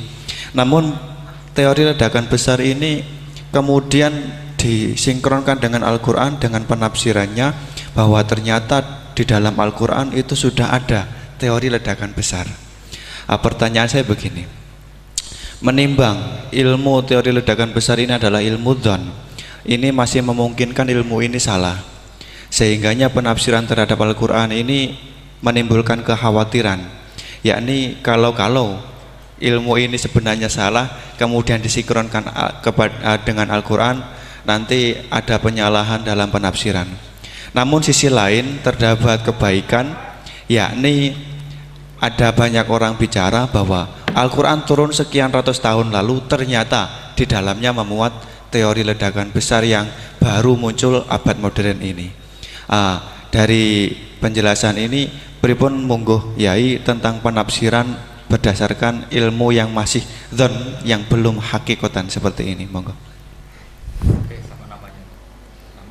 Oh nggih. Sing pertama Pak Ulil, yang kedua Pak Anwar. Itu sudah sama-sama keren Pak ya. Nggih. Pak mahasiswa. Pak Ulil apa Ulin? Ulil. Pak Ulil. Ulil apa? Ulil Absor. Sudah Ulil Absor sudah bener ya. Itu namanya sudah benar. Nggih. Yang kedua Anwar ya? Kedua Pak Anwar. Enggak, sudah gitu dulu. Cekap dua dulu. Sing pertama mungkin nek jenengan niki pertanyaan yang pertama, apakah keumuman Al-Qur'an bisa ditaksis sesuai konteks sekarang? Konteks sekarang kekinian niki. Niku pertanyaan yang pertama. Pertanyaan yang kedua, kejadian sains yang sesuai dengan sains, ilmu sains niku apa bisa juga dibenarkan ditafsirkan ke Al-Quran, mengingat ilmuwan-ilmuwan sains sekarang mengatakan bahwa Al-Quran itu banyak yang sesuai dengan sains akhir-akhir ini. Nah, seperti ledakan besar niku kalau diarahkan ke Al-Quran, apa memang sains itu sebenar-benarnya persis dengan Al-Quran atau masih ada kemungkinan nggak sama? Hafal Quran tuh? Buatan apa belum? Tapi hafal juz 30. Nggak betul. Enggak. Ya. Ini rileks saja ya. Memang saya ulang lagi. Memang syaratnya tuh hafal Quran tadi. Enggak, karena begini, saya berkali-kali berdebat sama orang-orang liberal. Sekarang saya tanya, mereka kan senang sekali ya mengutip ayat la ikraha fiddin, bahwa dalam agama itu tidak perlu pemaksaan. Sebetulnya ayat itu jelas ada terusannya qad tabayyana rusydu minal ghayy. Yang benar tentu begitu jelas, terpisah betul begitu jelas, yang benar ya benar, yang salah ya salah. Sehingga kita tidak perlu memaksa orang, misalnya 2 ditambah 2 itu 4, terus kamu paksa, kalau nggak mengatakan 4 tak penjara, itu tidak perlu. Kalau orang waras pas bilang 2 tambah 2 4, 1 tambah 1 2. Kebenaran la ilaha illallah itu seperti itu, kebenaran yang begitu nyata sehingga tidak butuh dipaksa. Jadi sebetulnya la ikraha fiddin itu konteksnya, karena kebenaran benar-benar sudah punya eksistensi yang nyata, untuk diakui itu tidak butuh pemaksaan.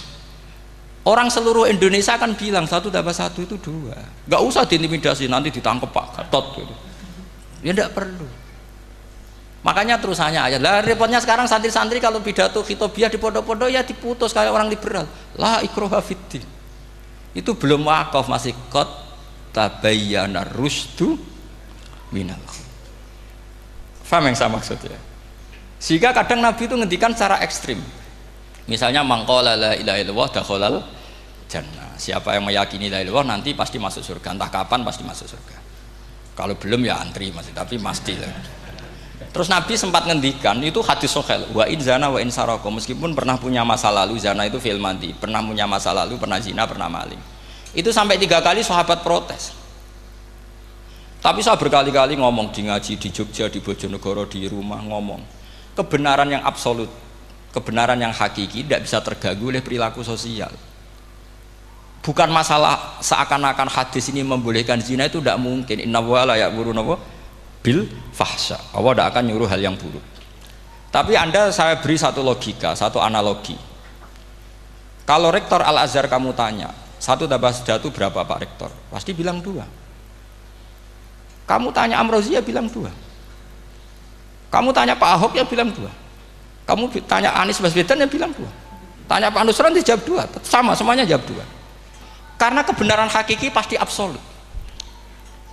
Sekarang misalnya gini, ada ronte dari dulu Doli misalnya, kamu tanya, Mbak 1 tambah 1 itu berapa? Pasti bilang 2.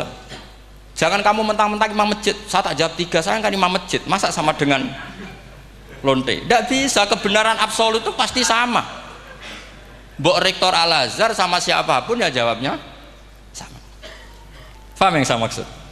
Sebab itu kadang Nabi ngendikan wa'in itu la ilaha illallah itu kebenaran absolut, lebih absolut dibanding 1 ditambah 1 2. Sehingga kebenaran absolut la ilaha illallah itu nggak bisa terganggu oleh apapun. Paham ya maksud? Nah itu maksud qad tabayyana rusdu minal. Kita tanya rival politik, Pak Jokowi kamu tanya 1 tambah 1 ya 2, Pak Prabowo ya bilang 2. Bukan karena rival politik. Tadi Pak Jokowi jawab berapa? 2. Ya udahlah 4. Tidak ada seperti itu. Itu disebut qad tabayyana rusdu. Nah kembali ke ide tadi, ide bahwa wukuf boleh di mana saja, terus boleh tidak syawal, itu udah ide. Sebenarnya sampean mikir saja itu sudah kriminal. Berarti sampean ngapalkan pikiran salah ya. Karena kalau kita diskusikan itu lucu sekali, karena ya itu sudah begini loh kaidah khilaf itu, saya kasih tahu. Walaysa kullu khilafin jaa mu'tabara illa khilafal ladzi hadzum minan nadhari. Tidak semua khilaf itu dianggap satu khilaf, satu perbedaan pendapat kalau kualitasnya nggak sama-sama mutu. Kalau yang satu nggak mutu itu nggak dianggap khilaf, nggak level. Itu tadi misalnya Imam Ghazali ngendikan begini, qala al-Ghazali gini-gini. Pasti saingannya ya qala Nawawi atau qala Al-Qurtubi atau qala siapalah. Jangan qala al-Ghazali terus kamu saingi menurut ustadz dari Solo, dari Jogja, wah ya udah level, masa Imam Ghazali disaingi. Itu ya aturannya seperti itu. Ini jelas. Rasulullah sendiri yang ngendikan al-hajju arafah, bahwa syarat sahnya haji adalah wukuf, dan Nabi menyebut arafah. Tentu kita tidak pernah memperbandingkan apa yang disabdakan Nabi dengan yang jadi pikiran mereka itu. Kalau mereka alasannya karena orang bergumul di situ, di Mina, di Arafah, gara-gara waktunya sama, titiknya sama, terus terjadi kematian gini. Apa yang nggak wukuf di Arafah itu hidup semua. Itu kan kayak dalilnya orang rokok mari cepat mati. Oh, sing ora rokok ya mati. Orang-orang jil juga mati. Orang-orang liberal yang pikirannya katanya ingin menyelamatkan kehidupan juga pada akhirnya mereka mati. Mendingan mati di Arafah, keren di tanah suci. Bodoh usah begitu. Sebenarnya begini loh, mereka itu menjadi salah karena nggak mau ngaji fikih secara serius. Saya itu memang menyesal sekali ya, kenapa sih orang wukuf itu kok dungani suwira barbar itu memang sakiliane. Boe donga iku yakin pangeran apian sediluk wis tetep dituruti, gitu aja, gak usah lama-lama. Ya kata hikam kan gitu, ngelingno pangeran udah suwi-suwi, sing perlu dielingno sing iso lali, pangeran iso lali kok amen mbok elingno wae kan gitu cara madzhab hikam.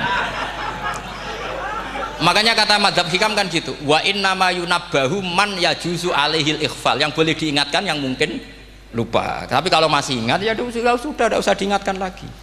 Doa itu sekali saja. Saya ini termasuk korban kitab hikam. Loh, saya itu berkali-kali ke Mekah, itu saya kalau dongo itu pertama di Multazam berdoa. Itu saya sebagai santri, ya pas di Multazam ingin berdoa lagi. Tapi mesti spontan itu ingat hikam. Yang boleh diingatkan, yang mungkin lupa. Akhirnya bilang, ya sudah tadi Gusti, ya gitu dok. Di putaran ketiga bilang, tadi loh Gusti, ya gitu terus. Karena memang saya malu mengingatkan zat yang nggak mungkin lupa. Tapi sampean jangan ikut saya, ini kriminal. Ini termasuk sisi-sisi kriminal ilmu saya. Tapi ilmunya ada, sampean cari di hikam. Wa inna ma yunabbahu man yajuzu alihil ikhfal. Yang boleh diingatkan, yang berpotensi lupa. Mungkin Anda punya dalih, wah aku dongo mau nunjukno butuh Gus, tapi rakemin disembadani. Ya alhamdulillah aku yang ngono. Tapi tak pikir makom sampean tidak seperti itu, tetap kepengen disembadani. Lalu pertanyaannya kemudian, kalau kita ngikuti fikih, sebetulnya nggak perlu menumpuk di Arafah. Sama cari di takrib, di muin, di semua bab fikih. Wukuf di Arafah itu sah dan tidak perlu muksun. Walau mutarodidan, meskipun hanya jalan-jalan. Bahkan di Fathul Mu'in diberi walau lagi, walau fitolabi abidin. Moro Arafah mbek golek duit ceblok atau golek apa ngono ya wis sah. Lho andai kan semua melakukan itu mau nge-shift muter saja kan selesai kan. Mari terus dodongkrok di situ lama-lama. Iya enggak? Zaman Fathul Mu'in dihentikan walau mutarodidan, lewat tok itu sudah sah. Bahkan walau fitolabi abidin meskipun tidak punya niat wukuf. Pokoknya ke situ ya sudah nyari-nyari apa gitu. Sing mari menumpuk gara-gara semua itu ingin ideal. Wah mumpung di Arafah, ngentekno Tegal, ngentekno sawah, wah sudah.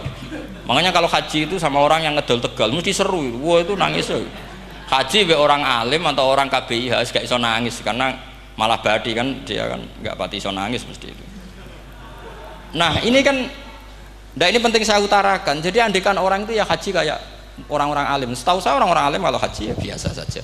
Sekadarnya, karena ya dia tahu ini masalah karena nanti ganggu yang lain, sekadarnya. Karena kita ini berlebihan, akhirnya menumpuk di situ. Padahal fikih zaman dulu sudah mengatakan walau mutarodidan fitolabi abidin, jelas itu takbirnya. Masih ingat atau tidak takbir itu? Harus ingat kan? Jadi ini kan problem kita lagi-lagi tidak hafal, kita tidak menguasai ngotok fikih. Saya dulu sinau Fathul Mu'in, makanya Gus Zofur itu cerita, kita ini hidup, Gus Zofur sering cerita ke saya, kita ini hidup berkah Gus. Zaman saya jenengan itu rata-rata teman-teman Fathul Mu'in itu setengah hafal i'anah. Ya karena kompetitornya ya baik, peminatnya ya baik. Dulu saking senengnya Gus Naji sama ilmu itu, beliau pernah ikut Fathul Mu'in era saya. Padahal sudah dari Mekah lama. Saking senengnya ilmu. Jadi kita dulu biasa diskusi dengan Gus Naji, dengan Gus Zofur karena saking senengnya ilmu. Ya itu tadi, karena memang ilmu itu asik. Tapi kita ini belajar fikih itu tidak seperti itu. Kita sudah kayak, ya sudah kayak orang-orang yang nggak mau fikih. Wong nak ndonga ning Arafah gini-gini terus, ya hanya gitu-gitu dok. Tidak mikir kalau ganggu orang lain itu begini juga dipikir. Itu satu. Jadi menurut saya, sampai jangan pernah terlintas bahwa pendapat jil atau apa saja itu pendapat. Walaysa kullu khilafin ja'a mu'tabaro illa khilafal ladzi hadzu minan nadhari. Tidak semua khilaf itu kita hitung khilaf kecuali yang kualitasnya sama. Kecuali begini kualitasnya agak sama. Misalnya sholat jenazah. Sholat jenazah itu trennya kan mayit di depan, terus imamnya itu di belakang. Nah itu boleh, ada ulama mengatakan nggak apa-apa. Sholat jenazahnya di depan, mayit imamnya di jenazahnya di belakang, imamnya di depan. Meskipun itu tidak lazim, tapi masih masuk akal. Itu tadi fa'innal janazah laisat bimanzilatil imam. Piye jenazah ora imam wajib kok ngarep. Alasannya apa? Lho itu tidak orang liberal, itu kitab Mahalil. Kaul awal jenazah harus di depan, kaul sani tidak harus. Piye jenazah itu tidak imam. Coba alasannya di depan apa? Dia tidak imam. Kalau seperti itu masih khilaf karena sama-sama ulama. Dan khilaf ini dipraktekkan, tapi jangan di sini loh ya, ini jadi fitnah. Sampean tak cerita nih, sampean kalau haji itu tiap ba'dal maktubah ada sholat jenazah enggak? Enggak, sampean jawab saja. Yang pernah haji, tiap maktubah kan ada sholat jenazah. Itu jenazahnya di depan apa di kamar mayat? Loh, itu bukan goib loh, orangnya masih belum dikubur. Enggak, sampean jawab saja. Di kamar mayat, enggak semuanya dibawa ke depan. Artinya ada konteks tertentu, mungkin kauliku ya ono gunane dalam konteks Mekah karena orangnya banyak sibuk ora kober gawa napa jenazah. Tapi nak dalam konteks teng Indonesia ya suul adab. Wong keren pisan kok ngarepe kok ora oleh gitu. Jadi maksud ya kalau kiai kan biasa kok ngarep keren. Misalnya jenazah wong awam kesempatan sak ngarepe kiai ya pas mati kowe kok ora oleh gitu. Jadi cara kula itu kan. Lah iya misalnya ana wong awam goblok mati. Jenazah dak kok nguri. Dadi yo apa dadi ngarepe kiai pisan kok ora oleh gitu loh. Jadi menurut saya itu. Tapi kalau kamu mengatakan ini fardhu ain, kalau nggak di depan nggak salah, alasan Anda apa? Ini tuh udah imam. Yang wajib di depan kita ini kalau imam. Lah seperti itu khilaf. Ini cerita khilaf. Mutu, alasannya sama-sama mutu. Qailnya yang punya pendapat ya sama-sama mutu karena diceritakan kita mahali. Dan dipraktekkan di Arab Saudi, yaitu banyak jenazah di kamar mayat, tetap sholat apa? Jenazah. Gaib. Itu pernah saya praktekkan, tapi sekali itu saja, mungkin tidak terulang. Pas kemarin Mbak Nafe Hajin, Mbak Nafe itu dekat jenazah itu tidak mungkin, banyak sekali. Gak sholat itu bengi-bengi tak anteni nganti jam loro, dan saya akrab sama beliau, sering guyon sama saya. Sebelum meninggal itu berkali-kali, ya memang masih keluarga sama saya, jadi sering guyon. Dulu sering guyon sama saya. Ya aku sebenarnya tenanan, ini sering ngandani saya. Gitu. Saya nggak ngira kalau mau wafat. Akhirnya saya itu ke masjid sama anak saya namanya Hasan, acung nyelati Mbak Nafe. Pak kok nggak di depannya? Ya sudah ini darurat, karena nggak mungkin mendekat beliau. Jadi ya itu tadi buktinya sholat gaib. Sholat gaib juga misalnya orang Kediri boleh nggak nyolati orang yang mati di NTT yang lebih timur, boleh nggak? Boleh. Padahal mayatnya di belakang, karena memang nggak imam.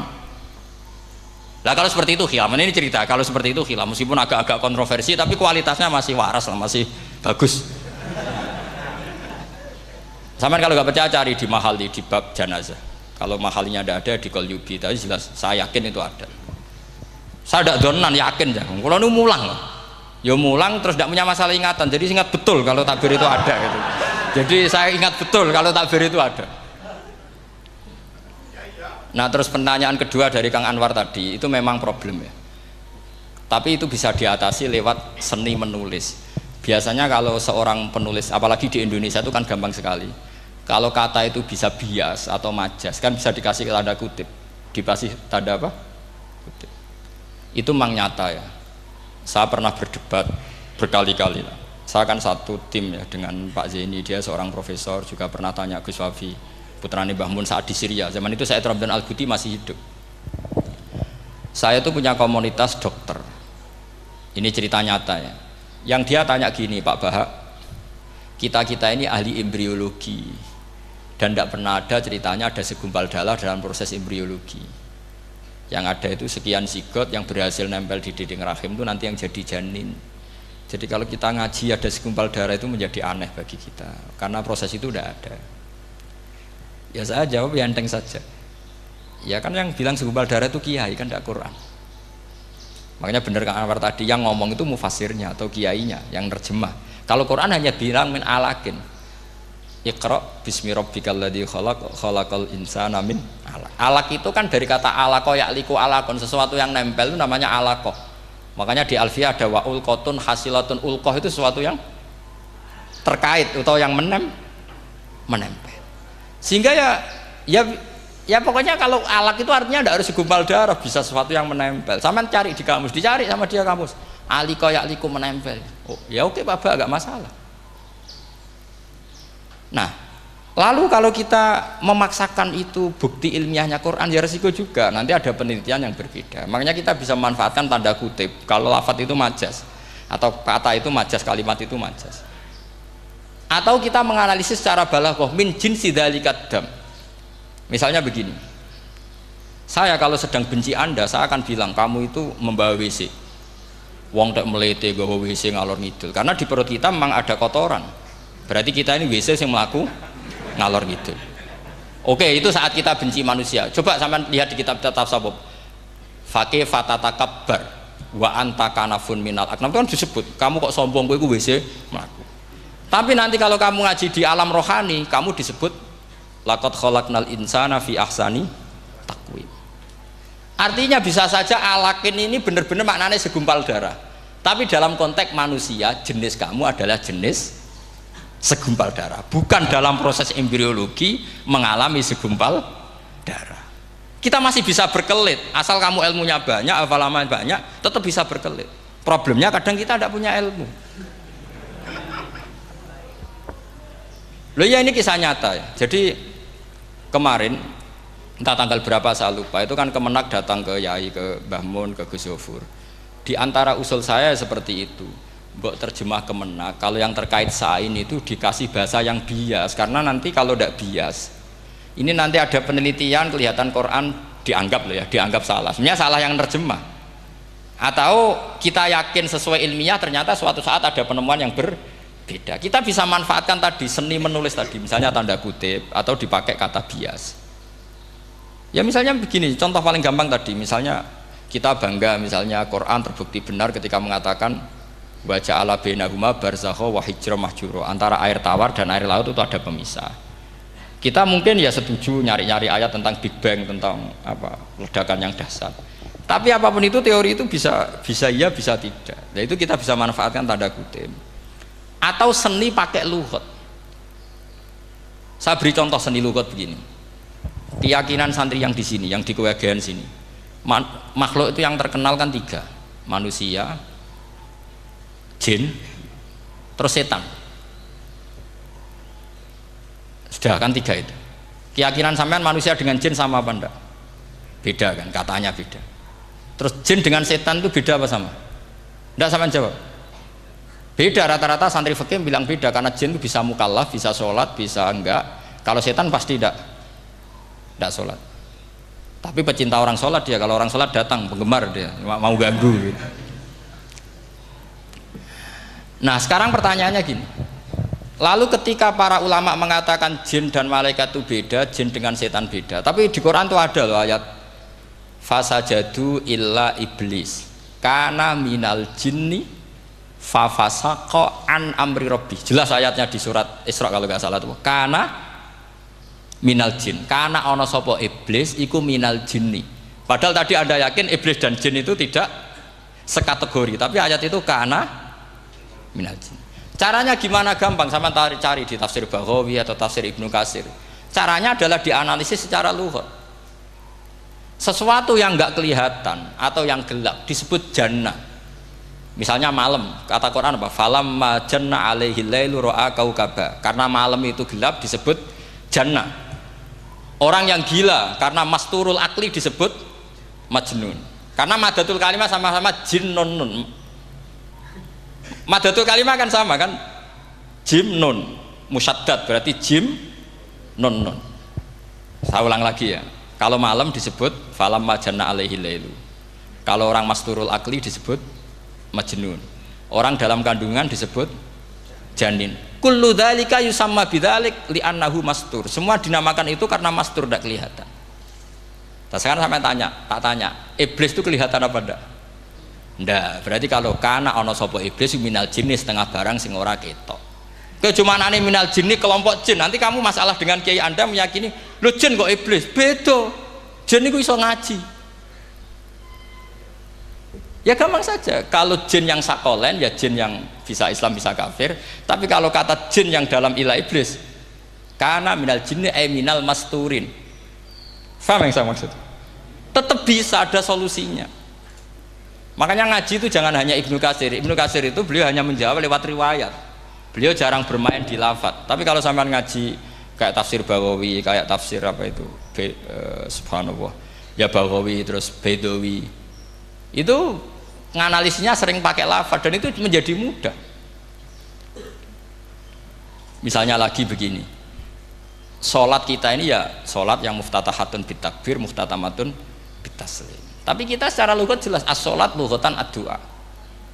Dan ada lafadz di Quran yang nggak mungkin kita maknani sholat itu dengan makna sholat yang mustalah alaihim tal fuqaha, yaitu di ayat khud min amwalihim shadaqatan tutahhiruhum wa tuzakkihim biha wa sholli alaihim inna sholataka sakanullah. Muhammad, kalau ada orang zakat ke kamu, sholli alaihim, kamu harus mensolati mereka. Wong cek urip kok sholati. Pasti maknane sholli ai ud'ulahum, kamu mendoakan. Terus inna sholataka sakanul lahum ai du'auka sakanul lahum, doa kamu membuat mereka tenang. Paham sih kalau maksud? Lagi-lagi kita, kalau Anda janggal secara ilmiah, ya sama seperti misalnya katanya bumi menurut Quran itu diciptakan dalam masa 6 hari, padahal menurut teori Big Bang sekian juta tahun. Lu yaumin itu maknanya tidak harus 24 jam. Kullahinin bisa disebut kullah yaumin. Buktinya ayat yas'aluhu man fis samawati wal ard kulla yaumin huwa fi sya'an. Apa Allah memutus sesuatu nunggu 24 jam? Kullahinin wa kulla waqtin huwa fi sya'an. Makanya di terjemahan UII termasuk saya usul visitati ayam itu dalam 6 masa. Karena kalau orang bilang hari asumsinya itu 24 jam kali 6 itu masih bisa, masih meskipun mungkin seperti itu, tapi ya mungkin tidak, tapi kita masih bisa bermain kata gini, ku dinetralisir. Yaum maknanya khin, napa maknanya napa? Khin. Kayak di apa? Yas'aluhu man fis samawati wal ardi kulla yaumin huwa fisa. Kayak di ayat lagi limanil mulkul yaum.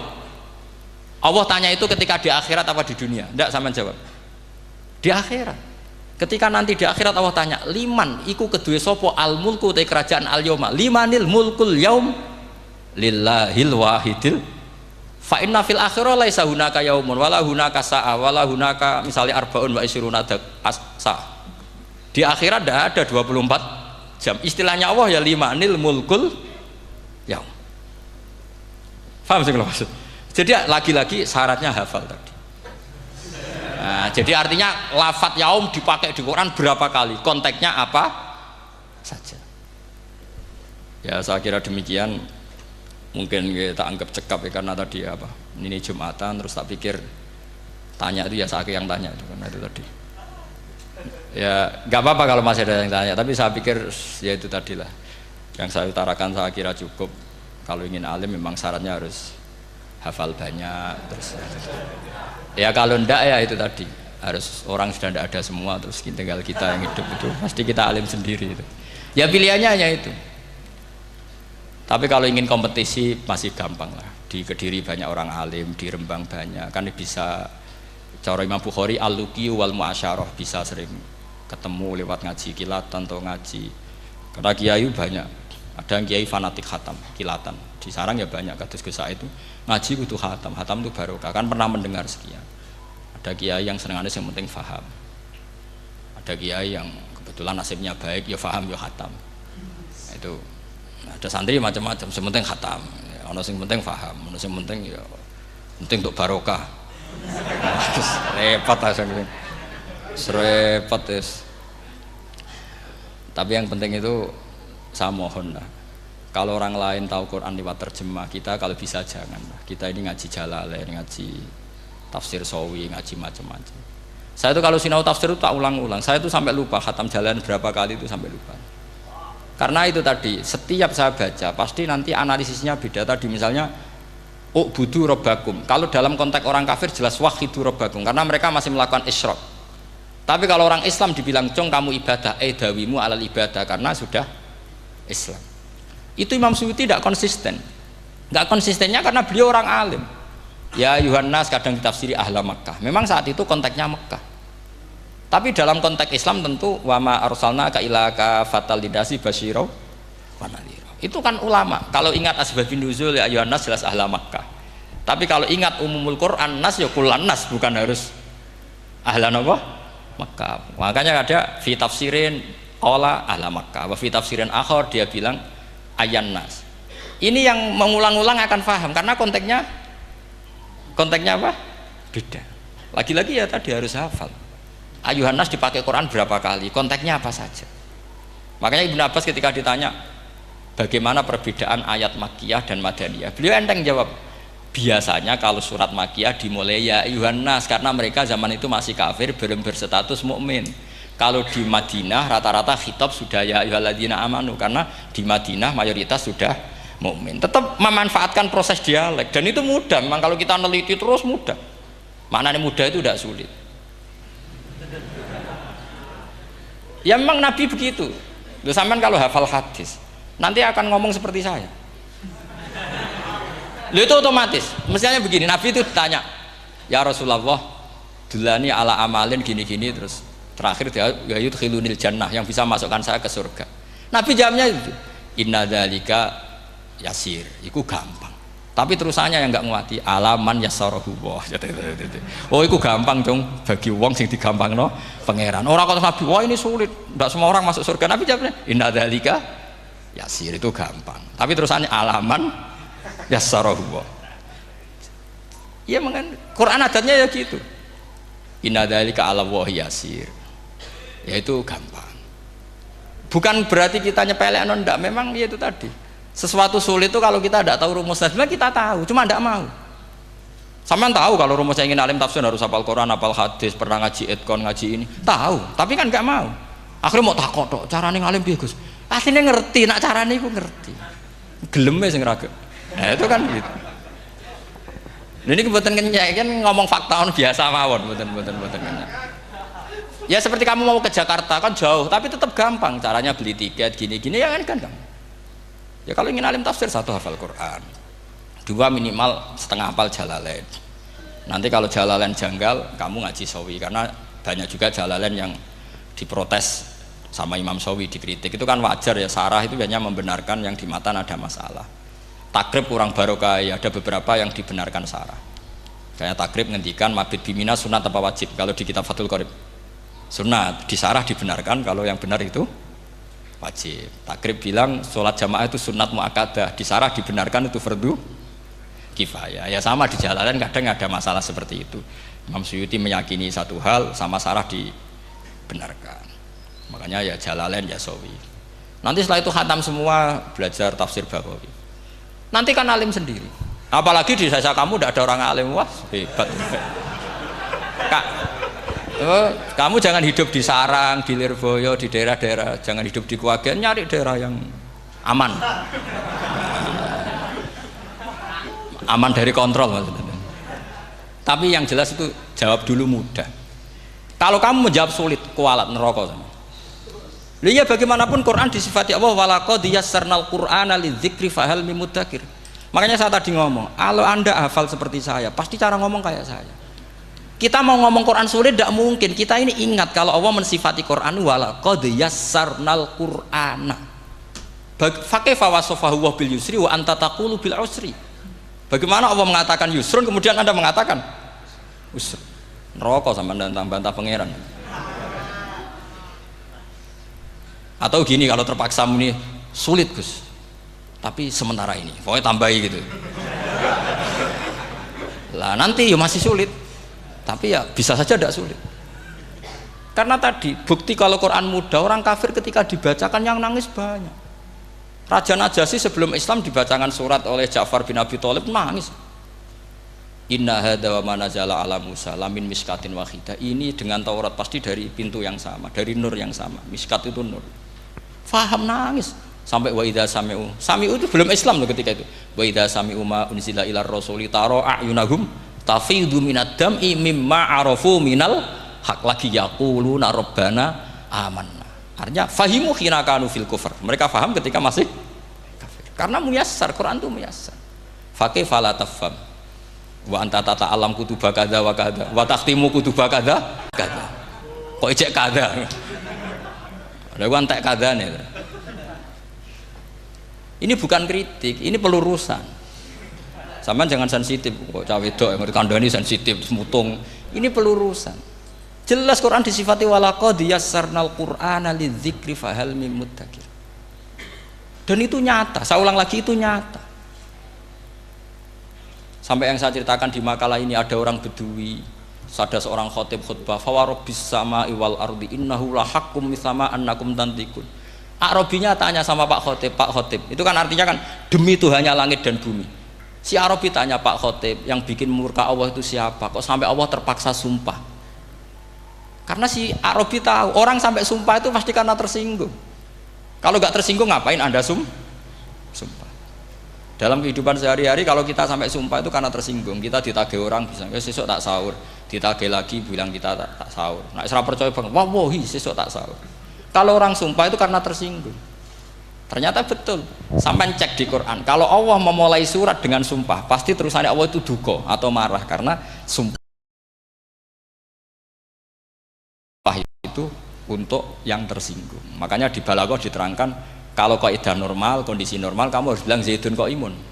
Kalau mukhatab ada indikasi tidak percaya, kamu bilang inna Zaidan qaimun. Kalau selalu kelihatan tidak percaya, kamu harus bilang wallahi inna Zaidan laqaimun. Ya enggak di ilmu Balaghah. Lah iya itu kan Arabi saja paham. Kamu yang ngaji Jawahirul Makna tidak paham kan aneh. Makanya itu penting itu. Lagi-lagi walaqad yassarnal Qur'ana lidzikri fahal